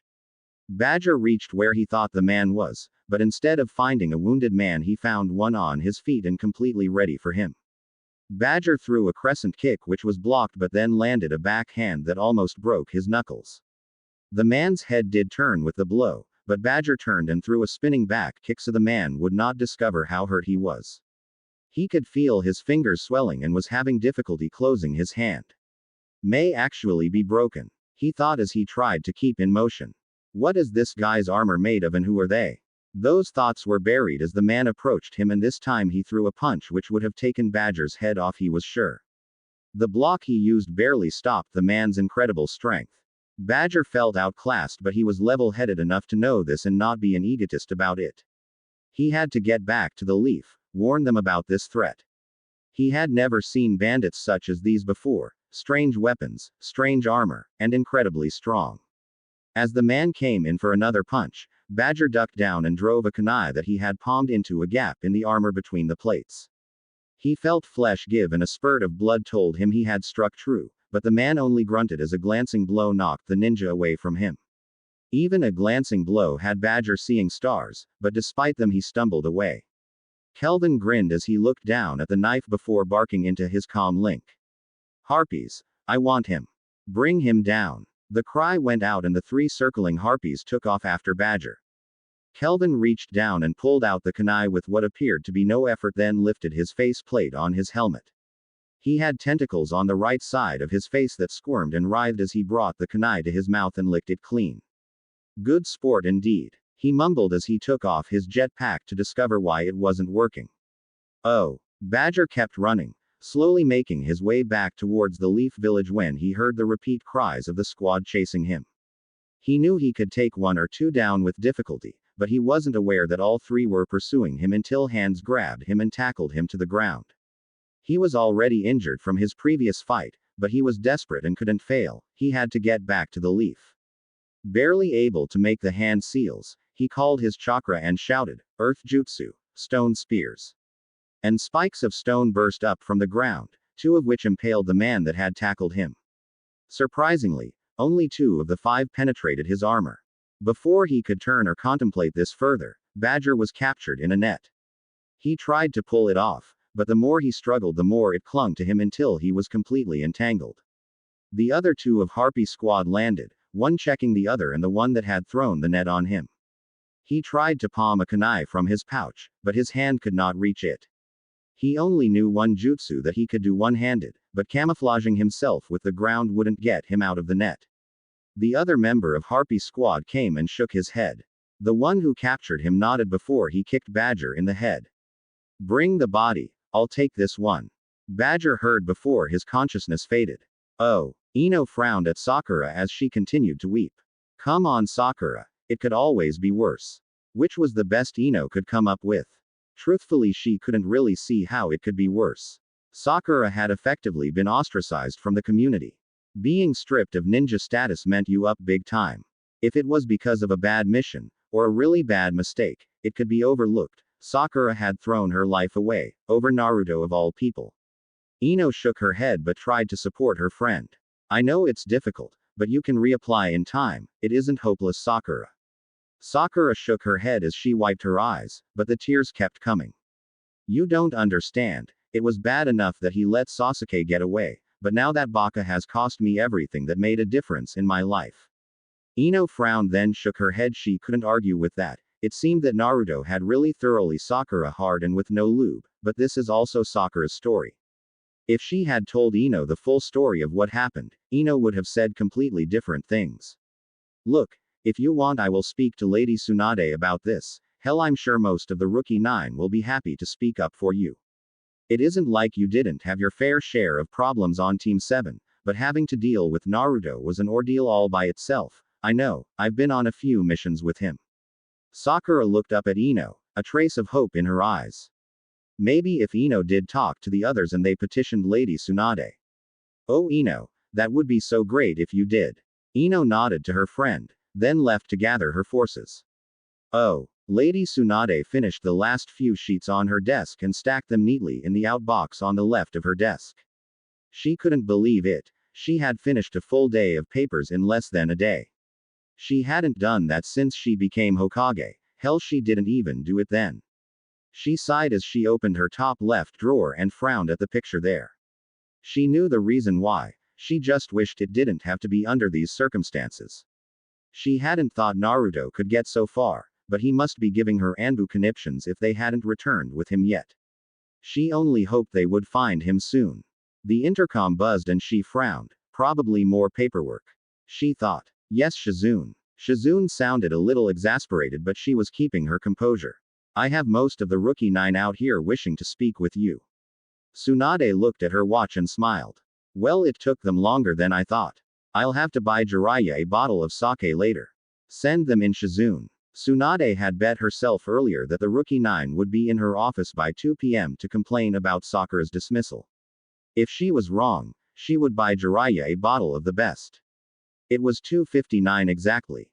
She chuckled at her luck as well. Even against herself she couldn't win a bet. Leading the charge was of course, Ino. Lady Tsunade gestured to the side of the room as they all filed in. Everyone was here that she expected. The only person that looked like he didn't want to be there was Neji, and Shino was poker-faced as always. "Lady Tsunade, why did you dismiss Sakura?" Ino started and Lady Tsunade almost laughed. How predictable, she thought as she folded her hands on the blotter in front of her. Before you start in on your leader Ino, what exactly did Sakura tell you about her dismissal? Ino frowned as she thought about it, then shrugged. Does it really matter? If you could dismiss her, then you could dismiss any of us without provocation. Some of the heads she expected to bob up and down in agreement did. Shikamaru looked bored, but she could clearly see his dark eyes were active as he studied the rest of the rookie nine. He was thinking something. That has always been within my power, Ino. You knew this when you became a ninja. Ino nodded, seemingly expecting this argument. But why would you dismiss Sakura for Naruto? Sakura can at least perform medical jutsu. Naruto was only useful in playing jokes on people. Tsunade frowned at Ino, then looked at the rest. Do you all feel that way?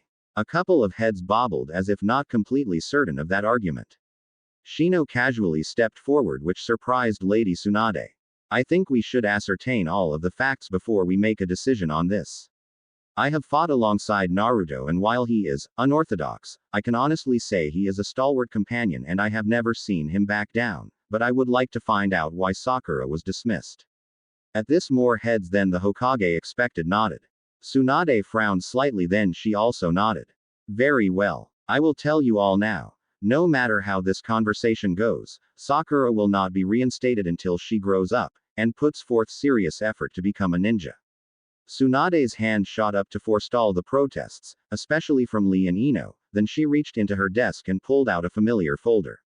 She hadn't had the chance to refile it, but she also had the feeling she would need it.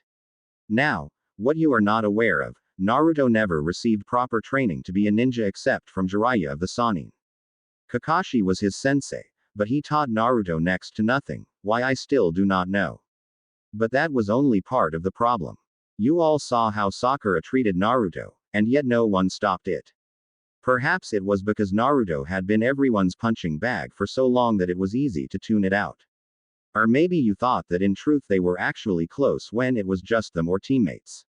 Looking from each face, she discovered a few embarrassed looks and one that actually looked ashamed. Shikamaru. Tsunade decided to start there. Shikamaru. Tell me, why is that? Shikamaru looked down but nodded. It was easy actually. I think all of us were told by our parents to avoid him, to stay away for one reason or another. But eventually Naruto seemed really stupid. So it became easy to do as other adults did. To beat him down, call him names, make fun of him. It wasn't until I became a chunin that I understood Naruto. I realized that it wasn't his fault, and that instead of beating him down too, we should be helping him. Ino blinked in surprise. What? You never told me that. Shikamaru shrugged. You were too busy being as down on him as Sakura was. Choji and I would invite him out, to watch the clouds, even to train with us when you weren't around. Even Lee joined us once in a while, although his training is more intense than I like. Lee raised his fist in the air and gave a rather subdued, yosh. For him. Tsunade sighed, but a slight smile was on her face. She knew not all of her ninja were shallow, but there were a few still that she had to sway, or remove. Who else wants to speak before I continue? The surprise was Neji. He as well as Choji would be on inactive duty for some time to come, but he was at least on his feet again. I have no quarrel with Naruto. Ino almost had a fit when he said this. What? But he beat you in the Chunin exams. Neji smiled as he shifted his weight uncomfortably. Exactly. I was sure that Naruto was a loser because he was the dead last and no one liked him, well, no one but my cousin. When he said that, Kiba glared but said nothing. The Hyuga prodigy winced, and Lee bent and put his shoulder under Neji's arm, and Neji smiled appreciatively before he continued. Naruto did something no one thought he could do. He beat me, and made me realize that no one is locked in their fate. He showed me that a person could change his fate and be more than what is expected of them. Because of him I have hope for my future, and for once hope for the future of my clan. Tsunade nodded, then looked around again. Ino looked confused. She thought everyone had come with her to condemn Naruto, but it seemed more than half had decided to side with him. Lady Tsunade grinned at the people who supported Naruto before she turned back to Ino. Well, do you still think Naruto should be dismissed instead of Sakura?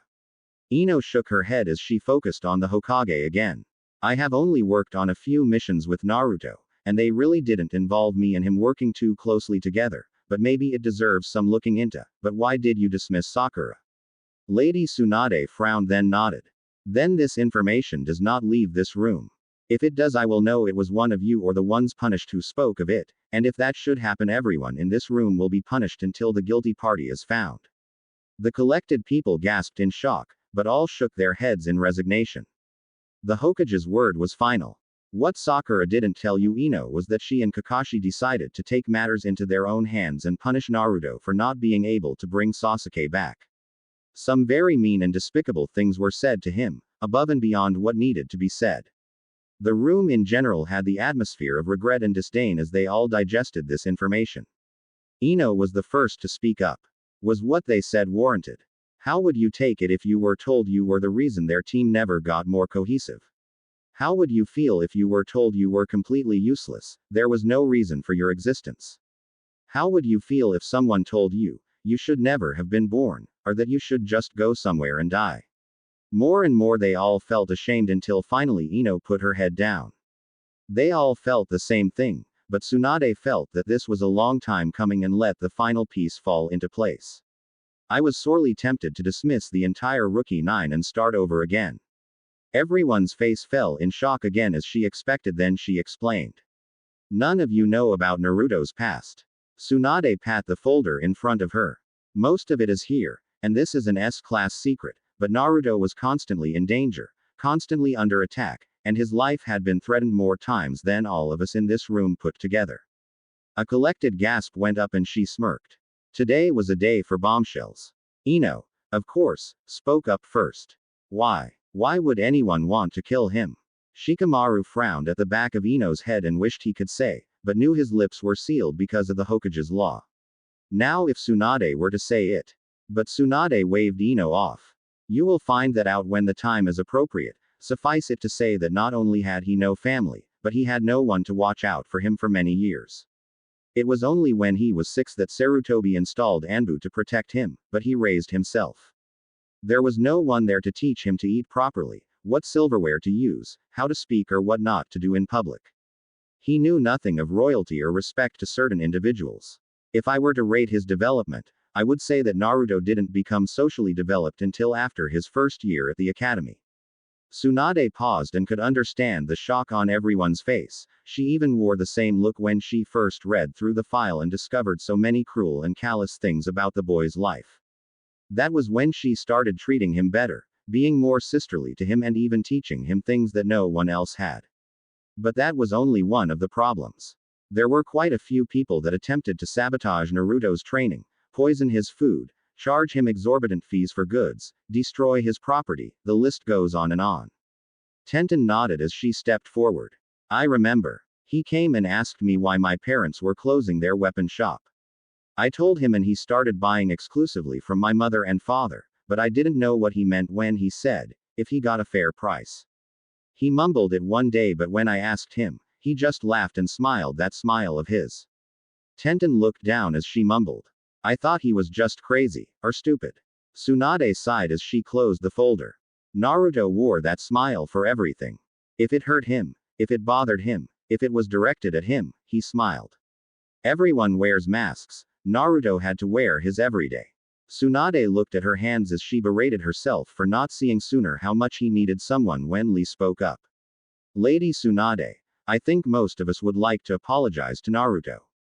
I have always thought of him as a good person and a friend. After he told me that I shouldn't give up being a ninja because of my injuries, he encouraged me, and for that I can never thank him enough, but where is my youthful friend? Tsunade frowned as everyone began asking the same thing until she finally nodded. After Sakura and Kakashi's attack on his emotions, Naruto left me a note, and then he left the village. The outcry surprised her. Even Ino shouted in disbelief. I have Anbu looking for him, but they have not returned and I do not blame him. For what he has been through, I am surprised he didn't do it sooner.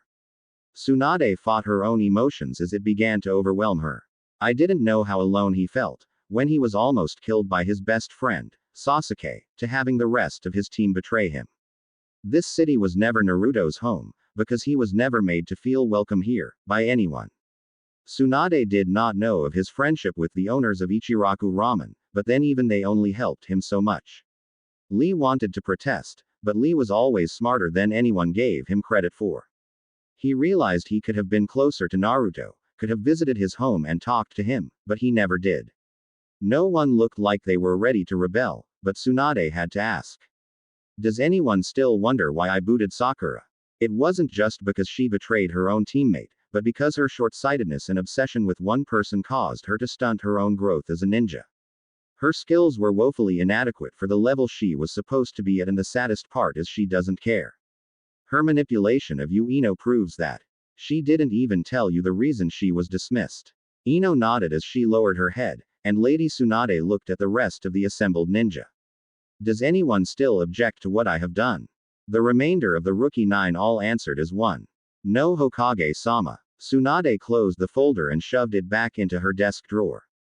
Then let this matter lay closed.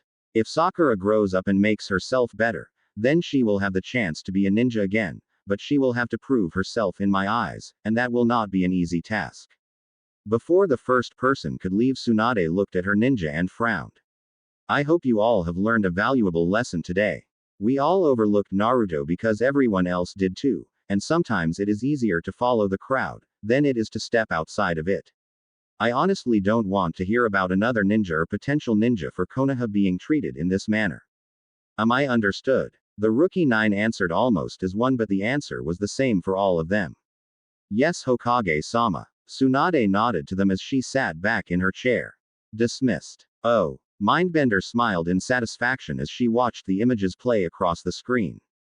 His will was broken, filled with the knowledge that no one loved him, no one wanted him. He was ready to die. But that was not her intent. As he lay there despondent and broken in his mind, the warlord appeared before him. Boy, why do you lie there weeping? Naruto looked up, but anyone looking could see the hopelessness in his eyes. No. No one wants me, no one needs me, everyone hates me. The warlord laughed as he walked closer. Welp, do not be foolish. I need you, the Legion needs you. Don't you realize you have a grander purpose? Don't you realize your potential? Naruto blinked at him as he shook his head. The warlord stopped in front of him, then thumped his chest. I do not lie. I need you. We must pacify this world, and remake it in the name of chaos. Think about it. You can help us make this world so no one would ever have to suffer like you did again. And in the process, all those that hurt you, they can receive payback tenfold as you do it. The warlord knelt down next to Naruto and frowned. You are not alone, boy. I was like you once, hated, shunned, cast aside, but I too was offered the chance to be different and to make a difference. I joined chaos, and I have had a home ever since, no doubt, no sadness, and anyone that tried to hurt me I gave it back to them completely, as you can too. Naruto thought about it and began to nod as he felt the man was telling him the truth, but a niggling doubt plagued him. Will I be loved? Will I be respected? Will anyone ever love me? The warlord froze as the sub-routine in the program ran into a stumbling block. Mindbender was a creature of the flesh before she came to chaos. Self-absorbed with her own beauty, she made the mistake of comparing her beauty to perfection and claimed hers was better. When she was brought before the chaos god Slanesh, the god of perversion, it decided that she would do best in the form that Slanesh wore. Half man, half woman, but instead of making the male half beautiful as it was, it made it hideous, perhaps to teach her humility, perhaps not, for no one understood the chaos god's purposes or whims. Mindbender knew nothing of love, but she did remember her childhood, and the love of her father, so she set back into the machine and began inserting what Naruto needed, to do what they wanted. Will I be loved? Will anyone ever love me? The warlord laughed as he nodded. I will love you, the troops will love you, and in time, the people will love you, but they must be shown the error of their ways first, they must be pacified, and if words do not do it, then you must use force. Will you help me? Will you be the one I need to make this a better world? Naruto began to cry again, but he rose to one knee and his chin firmed. I will help you. I will do this in the name of chaos, believe it. The warlord laughed at the same time that Mindbender laughed, and she set the program to continue running for the next hour, instilling new memories and dreams, subverting the old ones. When it was done, Naruto would be theirs, body and soul. Oh. Badger lay on the floor with the other prisoners as the warlord looked at them. He seemed to look at Badger the longest, then nodded. This one. Leave behind. Throw the women to my men, and the men to the beasts. Badger winced as the men and women began to scream and wail in fear, and rightly so. Some of the men he had seen were monsters in their own rights, and the beasts, he didn't know which group was worse off, but he knew if his hands were free he would cut the monster in front of him down. The warlord looked at him and the flesh half of his face smiled. I am sure you would like to kill me, rip me to shreds. Perhaps you will get the opportunity, we will see. Badger fervently hoped so. Oh. Naruto's eyes focused slowly and he saw Mindbender standing over him. Awake finally. Good. How do you feel? Naruto shook his head and groaned as every muscle in his body groaned with him. Like I was stomped flat by a dreadnought then cut into cookies. Mindbender smiled as she placed the helmet that was on his head on its holding rack. Reaching over, she held up a weapon in front of him. What is this? Naruto looked at it and frowned. It's a laser pistol, Mark IV. Mindbender nodded then held up another weapon. And this? Naruto blinked then shrugged. A bolt pistol, standard Space Marine issue. Mindbender nodded then held up a third weapon and Naruto frowned. A chainsword, is there a reason for this, Mindbender? He asked with a touch of annoyance in his voice. Mindbender leaned forward and slapped him on his left cheek hard enough to make him blink and wiggle his jaw before he snarled at her. Bitch, you better kill me now. Because if you don't and I get off this table, I swear by Korn's righteous axe you will pay for that. Mindbender wiggled and smiled. Ooh, promises, promises. You'll be loose soon enough and we will see, my strapping young buck. Naruto growled in return as Mindbender ran a hand over his muscles then looked at him. The memory restoration seems to have worked. We were able to fully restore you, but you might have some blank spots. She said with a smirk. Naruto nodded but said nothing. This crazy bitch was always doing something to piss him off. Even after the first time he raped her, she would be meek for a few days, calling him master and so on and so forth, but then she would go back to being a bitch. For some reason that thought stayed with him and he thought she might look good if she dyed her hair pink, but he shook it off. She said he would have gaps. What happened to me this time? She smiled as she unlocked his legs.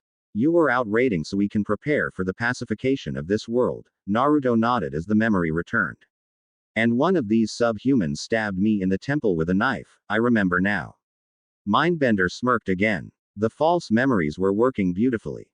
In a few hours he will completely believe he had always been with the Legion. There is an actual reason for helmets. I suggest you wear yours in the future. As she unlocked his left hand he smiled at her, and she blushed prettily, on her left side. All an act, Naruto thought to himself, as she unlocked his right hand. Swiftly he reached up and grabbed her by the hair and slammed her head against the machine, busting open her male side and watched in satisfaction as she crumpled to the floor. Casually, Naruto unbuckled the belt holding him to the table by his waist then picked her up and draped her across the table. Not trying to be gentle, he belted her face down to the table, her waist bent and her feet dangling inches above the floor. He figured she was overdue for an attitude adjustment. He went to where she normally kept the smelling salts then broke one open under her nose until she stirred, and realized she was tied to the table. She saw the look in his eyes and realized she may have programmed him too well. Naruto grabbed something that looked like a paddle and smacked her soundly, making a loud clapping sound that also produced a high-pitched shriek from her. With a smirk he smacked the other cheek just as hard, making her shriek again. Naruto chuckled as he tossed the paddle next to her head. Oh please, I know you liked it, and I know you're gonna love this. Mindbender felt him come up behind her and his member pressed against her backside and she smiled in anticipation. Oh. The warlord growled as he looked at his chronometer. She started shrieking over 45 minutes ago, wasn't he done with her yet? Just as he thought that he heard two sets of footsteps approach him and he grinned as one of those footsteps had the distinctive clank of iron-shod boots. Finally, the warlord said, which made Naruto grin. Naruto chuckled as he stopped next to the warlord, Mindbender kneeling at his side. She was being troublesome. I had to show her who was in charge again. The warlord nodded in satisfaction, but something about the word made Naruto frown. Troublesome. If you were more often then you wouldn't have so many problems with her. Naruto shrugged. I prefer full female, you know that, but she does well in a pinch. Naruto frowned as he looked over at the prisoner, a man. When are we going to get some real females in here? It has been too long since I last plundered an unwilling woman. The warlord shrugged. You have your demon, which is more than most of us. Naruto nodded. True, but she is a pain in the to get back into my armor once I let her out. Naruto's foot lightly kicked Mindbender in the leg. She is much like this one. She gets willful and then I have to exert my will. It would be nice for a change to have a submissive woman around. Perhaps I will find one when we raid again. Badger watched as the two men exchanged talk. One was definitely smaller than the other, but he had an air of superiority about him. The mask made it impossible to know who it was, but he thought he recognized the voice. Naruto sighed as he looked at the prisoner again. Let me guess, one of the Indigs. The warlord nodded as he smirked. What should we do with him? Naruto chuckled as he walked over and looked at the man. He wasn't much, and he wore a mask. Naruto reached down and snatched it off his face and looked closely at the man. He looked like the rest. Lightly tanned skin, almond-shaped eyes, dark hair. This one looked no different than any of the others he had fought, killed, or taken. Badger stared impassively at the man then shrugged. You've seen my face. Do I get the same honor? The warlord frowned as Naruto began to laugh and reached up and pulled the mask off. Badger frowned then blinked in shock. Naruto. Naruto blinked as the man recognized him, but shrugged it off. The last time I checked that was still my name. The man frowned as Naruto turned from him. What are you doing? Why are you dressed like them? Naruto took something from a nearby soldier then turned with a smile as a high-pitched whining sound filled the area and Naruto cleaved the man from head to his bone with the chain sword, spattering blood on his newly donned clothing. With a jerk, he pulled the weapon free of the man's body and shook the blood off of it before he deactivated it. Fool! This is my family, this is my home. Naruto stood in the evolution chamber as Mindbender called it, and grinned at her as she fine-tuned the settings.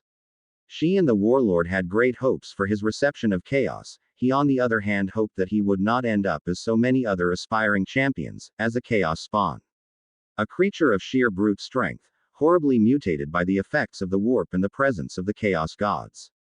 Very few survive what the mutations, or gifts as the chaos gods saw it, do as they go out of control and the aspiring champion becomes nothing more than a mindless mass of mutations. Its only purpose from that point is to be let loose on the force's enemies, and woe betide anyone foolish enough to get in its path, but that fate was not meant for Naruto. Come on Mindbender, there's a seared bull's heart waiting for me and I'm itching to see if I can get some capture rights tonight. Mindbender looked at him with a sneer. She didn't expect him to catch any females this early. Even though he was completely programmed with combat skills and chaos personality, she was sure his body would not yet be adapted to his new armor, or how his body would respond in it. Oh yes master, I'm sure you can't wait to one of these dirt merchants, but don't forget when you grow tired of them then faithful Mindbender will be here as always, waiting for you to take what is yours again. She accentuated her statement by squeezing her in his direction. What she didn't understand was that Naruto had grown tired of her. Her attitude, her smarmy remarks, and that ugly half of her made him want to puke on her whenever he did get horny enough to plunder her, but she was better than the alternative. A male-to-female ratio of 100 men to each woman makes pickings very slim, and when those women were badly mutated, or in most cases badly mauled by the men that had used them, the choices were few indeed, but Naruto never liked the idea of buggering his men. The very thought of it repulsed him worse than Mindbender. He would have to find a woman soon. Keeping her safe from the other soldiers, that would be interesting all by itself. Warlord, not to sound impatient, but is there any particular reason why we are waiting? The warlord looked at him and laughed. Unless you want a 100% chance of coming out a spawn, be patient.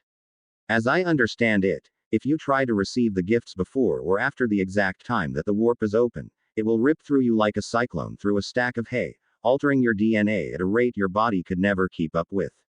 But don't worry, if you do become a spawn, I'll make sure you wear my collar. The warlord laughed again as Naruto made a face. He didn't hate the warlord, he had given him so much but at the same time, he was often cruel and malicious just to be cruel and malicious, and that didn't sit well at all with Naruto. To him there was a purpose for everything, but even that was hard to stomach, unless the situation warranted it. Mindbender grinned as she pressed a few more buttons. Almost. We should be receiving in a few minutes. The sheer unadulterated glee in her voice made Naruto shudder. Maybe she was hoping he would end up like her, and she would have something in common with him. Naruto shook himself within the confines of the tube he stood in. I think I'd rather be a spawn than that, he thought to himself. Even the warlord seemed excited for some reason. You'd think they never seen anyone in the evolution chamber before. Naruto had waited himself since the day he accepted chaos to be allowed in the chamber. 12 years now. It didn't seem that long, but it was. And now the moment was almost upon him.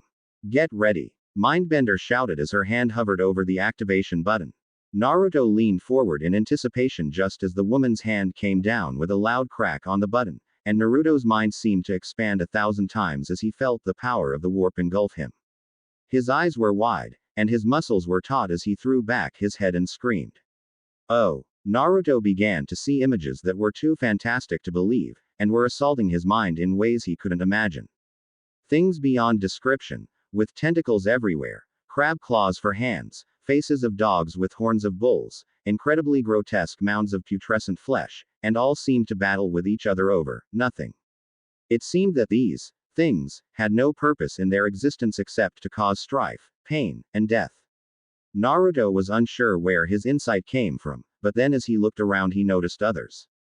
A man sitting in a golden throne, 2 green men joined like Siamese twins, one with the eyes of a golden sun, one with the eye of a blue moon, and a man-like creature in golden armor and his gauntleted hand dripped blood constantly, and they all seemed to twist around each other in a great swirling mess.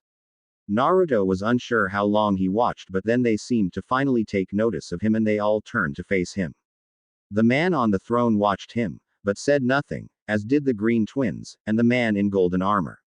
But the twisted ones, they took a special interest in him it seemed. As Naruto considered what would happen, a red light bathed him and a deep gravelly voice barked at him. I am Korn, god of blood and war. To appease me, you must stand your ground no matter the cost, you must sacrifice in my name, and you must always be ready for battle. Failure is not an option to me, but it is understandable, but retreat is like someone spitting in my face and punishable in unending ways. If you never retreat, then you will never be broken. Do you swear your allegiance to the blood god? Naruto grinned as he nodded eagerly. I do so swear to follow the rules of my master Korn. The light intensified and Naruto felt a sudden change in his body and grinned, but as he looked down he saw no difference in his appearance. As he looked up questioningly, the blood god laughed as a jolt of energy made Naruto's body jerk for a second, and the mark of Korn appeared on his left chest, glowing red. I give you my mark. From this day forward, as long as you hold forth my code, your strength will be unrivaled, and you will strike fear in those of lesser metal than yourself. Now bring me blood and skulls of your enemies, blood for the blood god. Naruto nodded as he felt the surge of strength in his limbs and smiled as he considered what this meant for his battle prowess. He thought happily as he realized the blood god had accepted him the way the warlord had been accepted, but Naruto was in for a surprise. A green light bathed him now and the corpulent mound of rotting flesh began to speak to him. I am Nergal, the pestilent one, god of plague and death. To appease me, you must agree to spread my disease of choice, Nergal's rot. Whether to your allies or just to your enemies, I care not, but my influence must grow. Do you so swear? Naruto frowned as he considered. What would be the purpose of killing followers? If all this disease did was kill. Before he could answer, the disease-ridden god smiled in a sickening way. No, my disease does not always kill, it also alters, creating plague bearers in some cases, and to spread it further, you can make certain victims carriers. They will be unaffected by it, as you will be, but they will be able to spread it to others. What say you? Naruto smiled again as he considered. While he cared not a whit for the population of this planet, he knew corpses did no good for slaves, he would have to choose his victims carefully, then nodded. I so swear. Naruto felt as if a knife slashed deep into his gut, and then he felt as if something was inserted into him that burned a path through his bloodstream, making him scream in horrible agony until he grew accustomed to the pain. Unseen by him, the mark of Nergal appeared on his right chest and glowed a faint green color. I reward you, my follower, with my mark. Your body will heal at rates that you have never experienced before, and no disease or poison will ever affect you again as long as you serve me faithfully. Spread the plague of Nergal. Naruto growled as the pain became a dull roar in his mind, but fueled the fire in his belly for combat. Two of the Chaos Gods had marked him as their own. Naruto had never expected this. It had been many years since the last Chaos Champion or Lord had more than one Chaos God's allegiance. The warlord would be so proud of him, he thought with barely concealed glee. After a few seconds, a pink light bathed him, surprising him again, and he saw an extremely beautiful woman face him, but as her face turned he saw the other half was an extremely beautiful man. It had two normal arms at its sides, but on its back coming across its shoulders were two powerful arms, with what looked like giant lobster claws on the ends of them. Its voice was like a symphony of beautiful instruments, being played off-key. I am Slanesh, keeper of secrets, god of perversion. All I require is that you every chance you get, in or out of battle. Convert in my name. When you conquer, male or female, you will mark that person with my symbol, so that all will see that you plunder for the god of perversion. Will you do this for me? This last part was said in a teasing manner, which for some reason caused Naruto to get an erection. But plundering men? No, that he would not do, but he would definitely take advantage of any female opportunities that came about. Naruto smiled as he nodded eagerly. Of course, in your name, Lord Slanesh. The goddess smiled and nodded as she laid a hand on his right shoulder, and he smelled his flesh burning and groaned in pain, but also strangely in pleasure as it awoke something in him he had never felt before. I give you my mark, the mark of perversion. With it, you have unsurpassed stamina so that you may always be ready for and I bestow upon you my soporific musk. As you wish it, no person of the you focus on will be able to resist you. They will throw themselves at your feet and gladly offer anything and everything for your pleasure, but be warned, the more persons you try to use it on, the more strength you will expend, and some may have the ability to fight off its effects faster than others, so you may have to pacify them in other ways. The way the god said, other ways, was seductive and disgusting at the same time, but Naruto was mostly unaffected by it. Naruto grunted as he looked down and saw the glowing brand on his shoulder before he nodded. Thank you, Lord Slanesh, I will plunder in your name, and remember your words. The woman smirked before taking her place again amongst her fellows. Naruto was sure it was done. It was rare but mostly unheard of to be marked by three of the Chaos Gods. Not since War Master Horus, betrayer of the Imperium as he was called by some, had anyone been marked by more than two of the Chaos Gods. Naruto felt pride swell in him as he knew he was special indeed to be so marked, but life is sometimes about shocks. Naruto was bathed in a blue glow and a giant bird-like man stood before him with humongous wings of beautiful colors and a strong muscular body. I am Zinch, god of knowledge and power. I have no need for blood and skulls or spreading plague and pestilence. To receive my mark, you must be ready to sacrifice artifacts of power, books of great knowledge, items of a precious nature to me. I will let you know what you can keep and what must be destroyed. You must also actively pursue this knowledge, for they will not come to you or be willingly given up by those who hold them. Are you ready and willing to be my chosen? Naruto nodded slowly after he had considered. Yes, I will do this in your name. Naruto in truth had no problem with destroying things, especially knowledge. What use was it when a bullet can shatter a skull or you're kicking in agony on the end of a spear? Besides, he would have his artisans recreate anything important so it could be studied later. Then I give you my mark. And it appeared on his left shoulder, glowing a faint blue color. With it, you will be able to use whatever ability you steal from an enemy. In order to do that, you must clasp them with your left hand, and the knowledge will drain into you, and from that moment forward you have a perfect copy of the stolen ability. Naruto laughed in pleasure as he considered what was just given to him and the power he now wielded. He would truly be a force to reckon with. As he thought that word, power, he remembered red eyes and it made him shake his head before he focused his eyes forward again. Now all four seemed to speak to him as one, and while it hurt his head, he bore under it. You now have our blessings, but do not forget what will happen to you should you disregard our directives. Naruto got the image of a horribly deformed creature with his face and he nodded in disgust. I will not fail you. The four Chaos Gods smiled as one as they sent him back to his reality. You will conquer this world in our name, and then you will conquer more. So say we all. And Naruto noticed the three gods that didn't speak watched him closely, calculating it seemed as his mind twisted and rushed back to where it was supposed to be. Oh. Sakura threw a vase across the room and it shattered against the wall. Why, Ino? You were supposed to help me. Ino almost lost it on her but kept her cool. And you were supposed to tell me the truth, Sakura. Why didn't you tell me that you and Kakashi said all those horrible things to him? Didn't you know how that would make him feel? Didn't you care even a little? Sakura frowned then shook her head. He was an idiot. Why should I care what he feels or thinks? He wasn't my Sasuke-kun, and he never would be even close to him. Sakura shook her head as she frowned at Ino. I can't believe you would side with him. We've been best friends for years now, how could you think that he deserves more respect than I do? Ino frowned almost in disgust at Sakura. Because as far as I can remember, Naruto never lied to anyone about anything, sure stretched the truth, but everyone does that, and he has stalled to save someone's feelings, but you intentionally left out what you and Kakashi said and did to him. It was low of you to dehumanize Naruto, but it was worse when you lied to me to get you something back you don't deserve. If you had told me then, no, I wouldn't have helped you. Ino shook her head as she stared at Sakura. She was a mess, hadn't changed her clothes, hadn't bathed for who knows how long, and it appeared she was all cried out. Her eyes swollen and puffy and her face red and lined with tear tracks, she looked like a child that just got told that Santa wasn't real. In Lady Tsunade's office, I realized that what we were told was the truth, and not your version of the truth.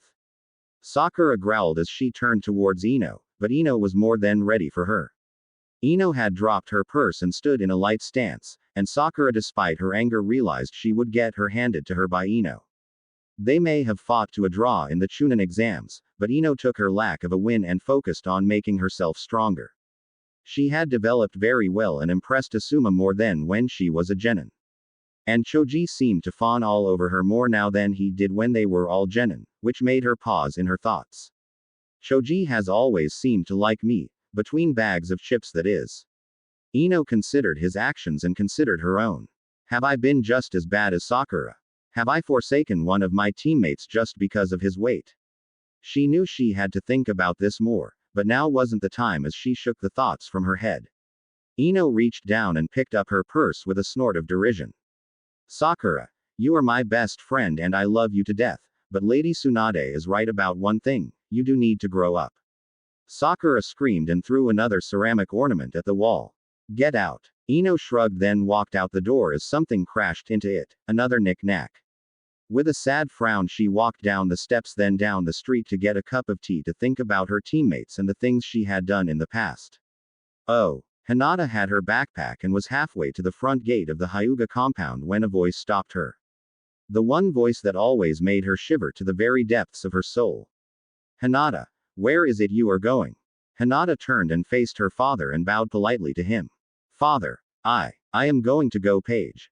Practice before I meet with my team. Hiyashi's usual scowl was in place as he looked down on his daughter. Truthfully, he still had big hopes for Hinata, but he felt deep inside that if he was soft on her, she would continue to fail, not seeing that his heavy-handed nature was making things worse for her instead of better. I see. Well, I will not delay you, but I do have a question as to your training. Hinata shivered inside. Did he know? Did she give herself away? Yes, father, she said as she tried to calm her shaking knees. Hiyashi frowned, but despite wanting to calm and comfort his daughter, he erected the clan head demeanor and stared imperiously at her. Your training will not include the Uzumaki boy, will it? Hinata frowned and paled as he continued. I have heard some disturbing things, that you have feelings for him, and that you have even practiced with him on occasion. I will not question you about it now, but in time I will want an accounting of your actions. Do you understand? Hinata nodded, not trusting her voice. Hiyashi shook his head and walked off in the direction of the manor house while Hinata steadied her panicked nerves. She took a deep breath then sighed in relief before she took off for her destination. Her father would never understand her feelings for Naruto. In truth, she believed his own emotions had died the day her mother died. Well, not all of his emotions, just the good ones.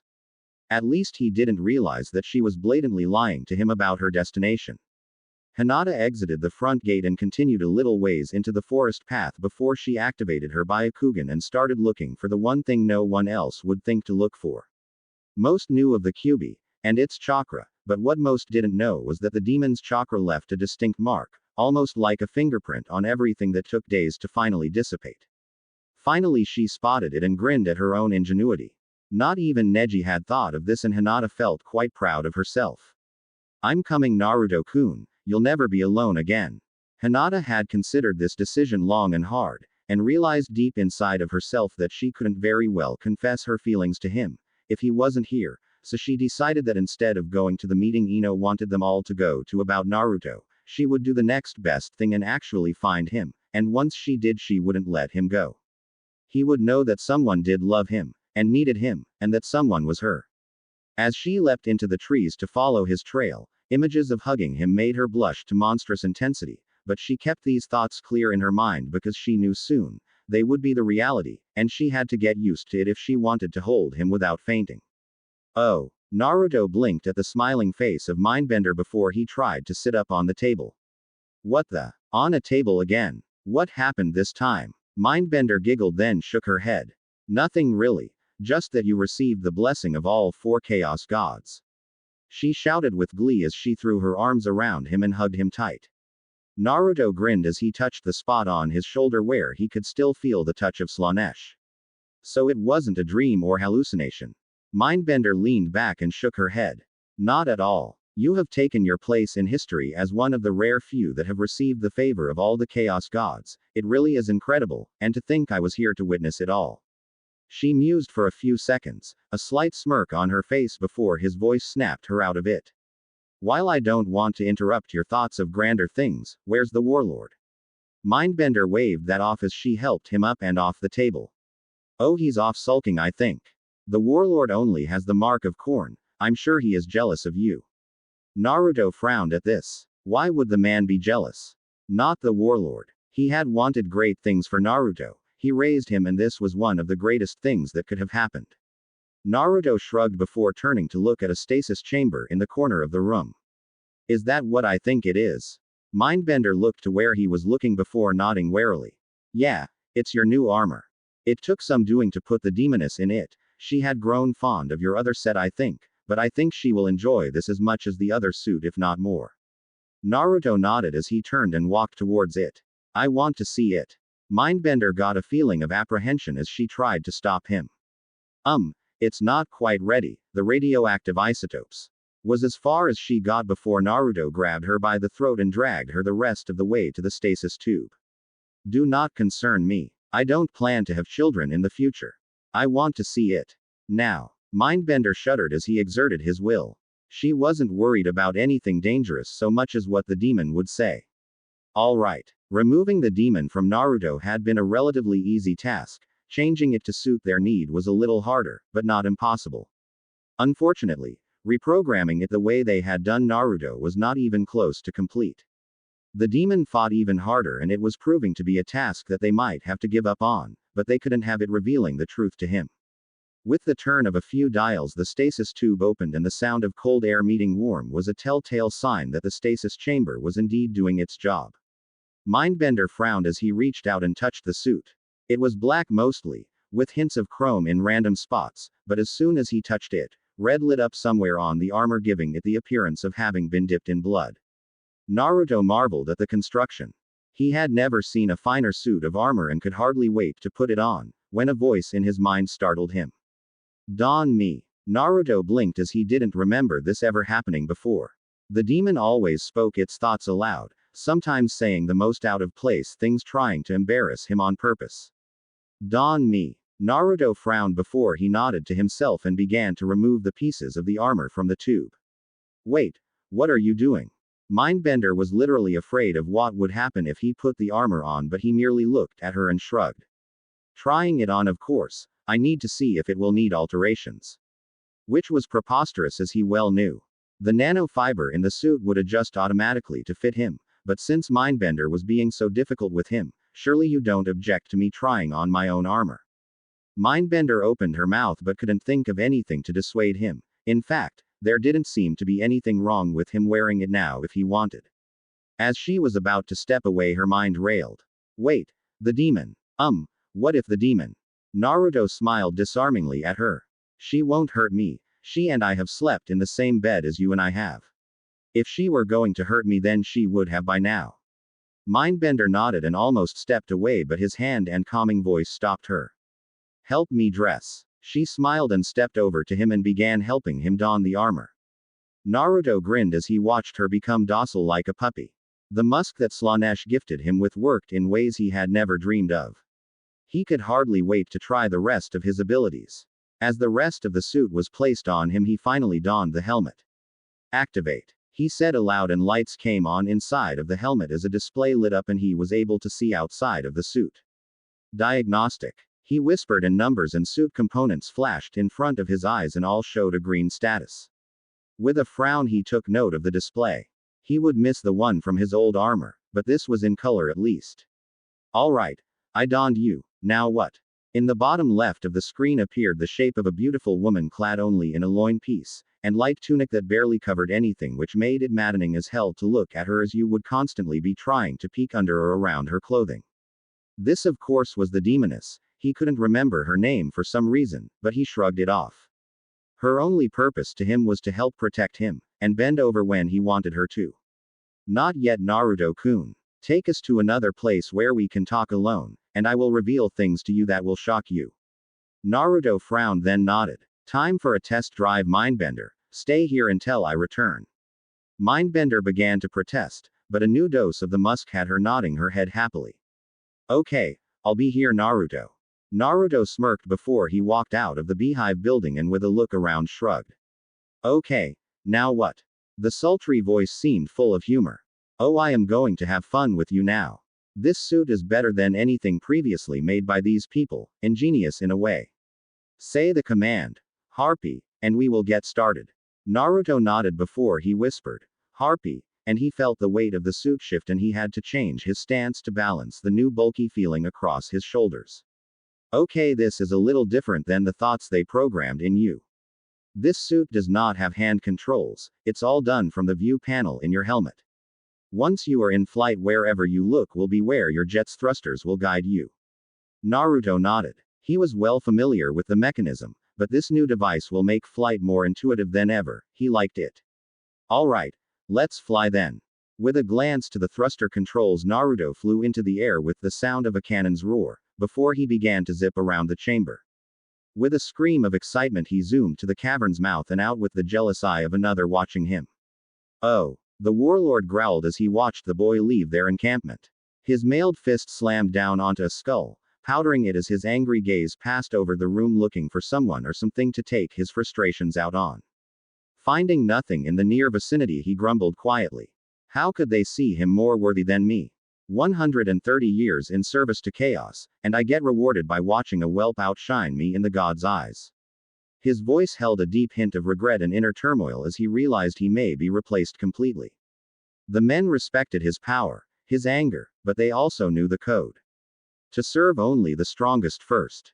Since the boy now held the mark of all 4 chaos gods, he was definitely considered to be one of the strongest, surely not the wisest, but definitely the strongest. The warlord began to have darker thoughts, and in those thoughts, the beginnings of a plan began to form. Oh. After a few minutes of continuous flight and Naruto whooping it up in the confines of his helmet, he landed and removed it. That was incredible. I don't know why, but that felt almost like the first time I've ever flown. The demoness smiled at him from inside the helmet, and although he couldn't see it, he could still hear her voice. Because it was. Naruto frowned as he looked down at the helmet in his hands. What do you mean? I've logged thousands of hours with a jetpack, that's why it was so easy to fly now. The demoness seemed to take some pleasure in his discomfort as she answered him. Wrong. Your memories have you logging thousands of hours, but you have never actually flown on your own before. Naruto frowned at this, but the demoness continued before he could formulate his thoughts. Tell me, do you have periods where it seems there are holes in your memory? Where you think you remember other things but then they are gone? Naruto frowned as he thought about that, then nodded. Yeah, I do.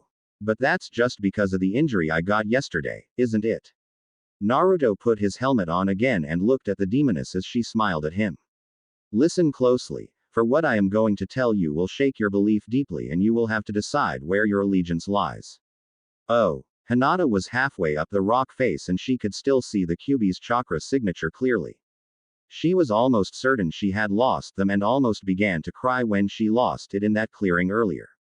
But after a few minutes of despair, she finally saw it again, and could still see it and wondered if Naruto had slept in this area she was heading to. The chakra was concentrated heavily there, almost to the point where it drowned everything else in the area out. It was like a beacon to her and she was drawn to it. She wasn't sure, but it was like, well, like he was standing there. It couldn't be though. The Anbu that Tsunade sent out would have found him if he had stayed here. Hinata had a sad thought and it showed on her face as she paused in her climb. They would have found him if they were actually looking for him. It was no secret that many mistreated Naruto, recent events showed that. But Hinata was a firm believer in positive reinforcement, even though she rarely received it herself. Hinata shook herself from that thought. Naruto never had anything but glowing things to say to her, and from this point she wouldn't give in to negative thoughts or comments. He needs me, she thought in determination as she finally crested the lip of the cave opening, and a hand like iron grabbed her around the throat and picked her up in the air, holding her at arm's length, cutting off her oxygen supply. She blinked in shock at the strange evilly glowing armor and wondered if she happened on some forgotten bakemono, but it looked like nothing she had ever seen or heard of before. In desperation she struck at the arm, but the metal seemed to give with each strike, enough so it wouldn't shatter, and she felt herself getting weaker and weaker when suddenly the grip changed and both arms grabbed her by the shoulders and pulled her close to its face as if examining her. She was coughing almost violently as she tried in desperation to catch her breath again, but she clearly heard the surprise in the being's voice. Hinata. Oh. Naruto shook his head as he argued with the demoness in front of his eyes. But why? Why would they wash my mind? The Kyuubi sighed as she sat cross-legged in front of him. It's called brainwashing, and they did it to use you to take over this world, but I can see that their attempt to remake you was almost completely successful. They buried your memories of your old life so deeply that you think of it as a dream or hallucination. Naruto sat down and shook his head again before he looked at her, his eyes misting over. But, it's all a lie. None of it is true. Kyuubi shook her head as she gazed at him. Most of it is a lie, but most lies are based around truth. Yes, I am a demon. Yes, you have been marked by the chaos gods and have incredible power, but you were not raised by chaos nor by the people here. Naruto looked at her again, a slight sad expression on his face. So you and I were never. The Kyuubi grinned, licked her middle finger and rubbed it between her legs suggestively, giving him a clear view of what she was doing before sucking it clean again, making him suddenly want the urge to remove her from the armor. No, but no one ever said we couldn't be. Naruto filed that for later but wondered aloud. But if what you tell me is true, then I was weak, broken, no one cared whether I lived or died. Why would I want to go back to that? The demoness shrugged as she considered, then smiled at him again. Under normal circumstances you wouldn't, no one would. But there were things about you that were noble and strong that I admired, while there were sickly sweet things about you that I abhorred. If I could have, I would have changed you. In fact, I tried, but my tactics were like a bull in a china shop, nothing gentle at all, and you gained resolve to fight off my influence. These people used your own pains against you, and that was how they did it. Rather ingenious, actually. While I am not pleased they were able to change me, I like this form. It is comfortable and much better than the female form I had adopted centuries ago. The Kyuubi smirked as she shifted again, but when he didn't take the bait of the offered temptation, she huffed in irritation. Well, the best I can tell you is that you were miserable as you were, and you will be empty like most of the Chaos Warriors down in the cavern if you stay like this. I would suggest a happy medium, and at the same time you could still have your dreams too. Naruto grunted as he thought but could only feel the memories at the edge of his consciousness. They eluded him over and over again, and he was becoming frustrated as he couldn't nail at least one down to focus on, but as he was about to question the demoness again, the sound of loose rocks scrabbling away and bouncing off the rock face made him jump up alert and ready. The demoness hastily explained another of the forms of his armor and he immediately commanded the change, and he almost growled as he felt the power of this new form.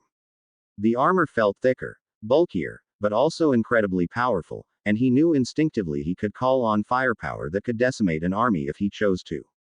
Standing near the edge, he waited until the head appeared at the edge, and he reached down and grasped the person by the neck, pulling him up until he could get a good look at him, her.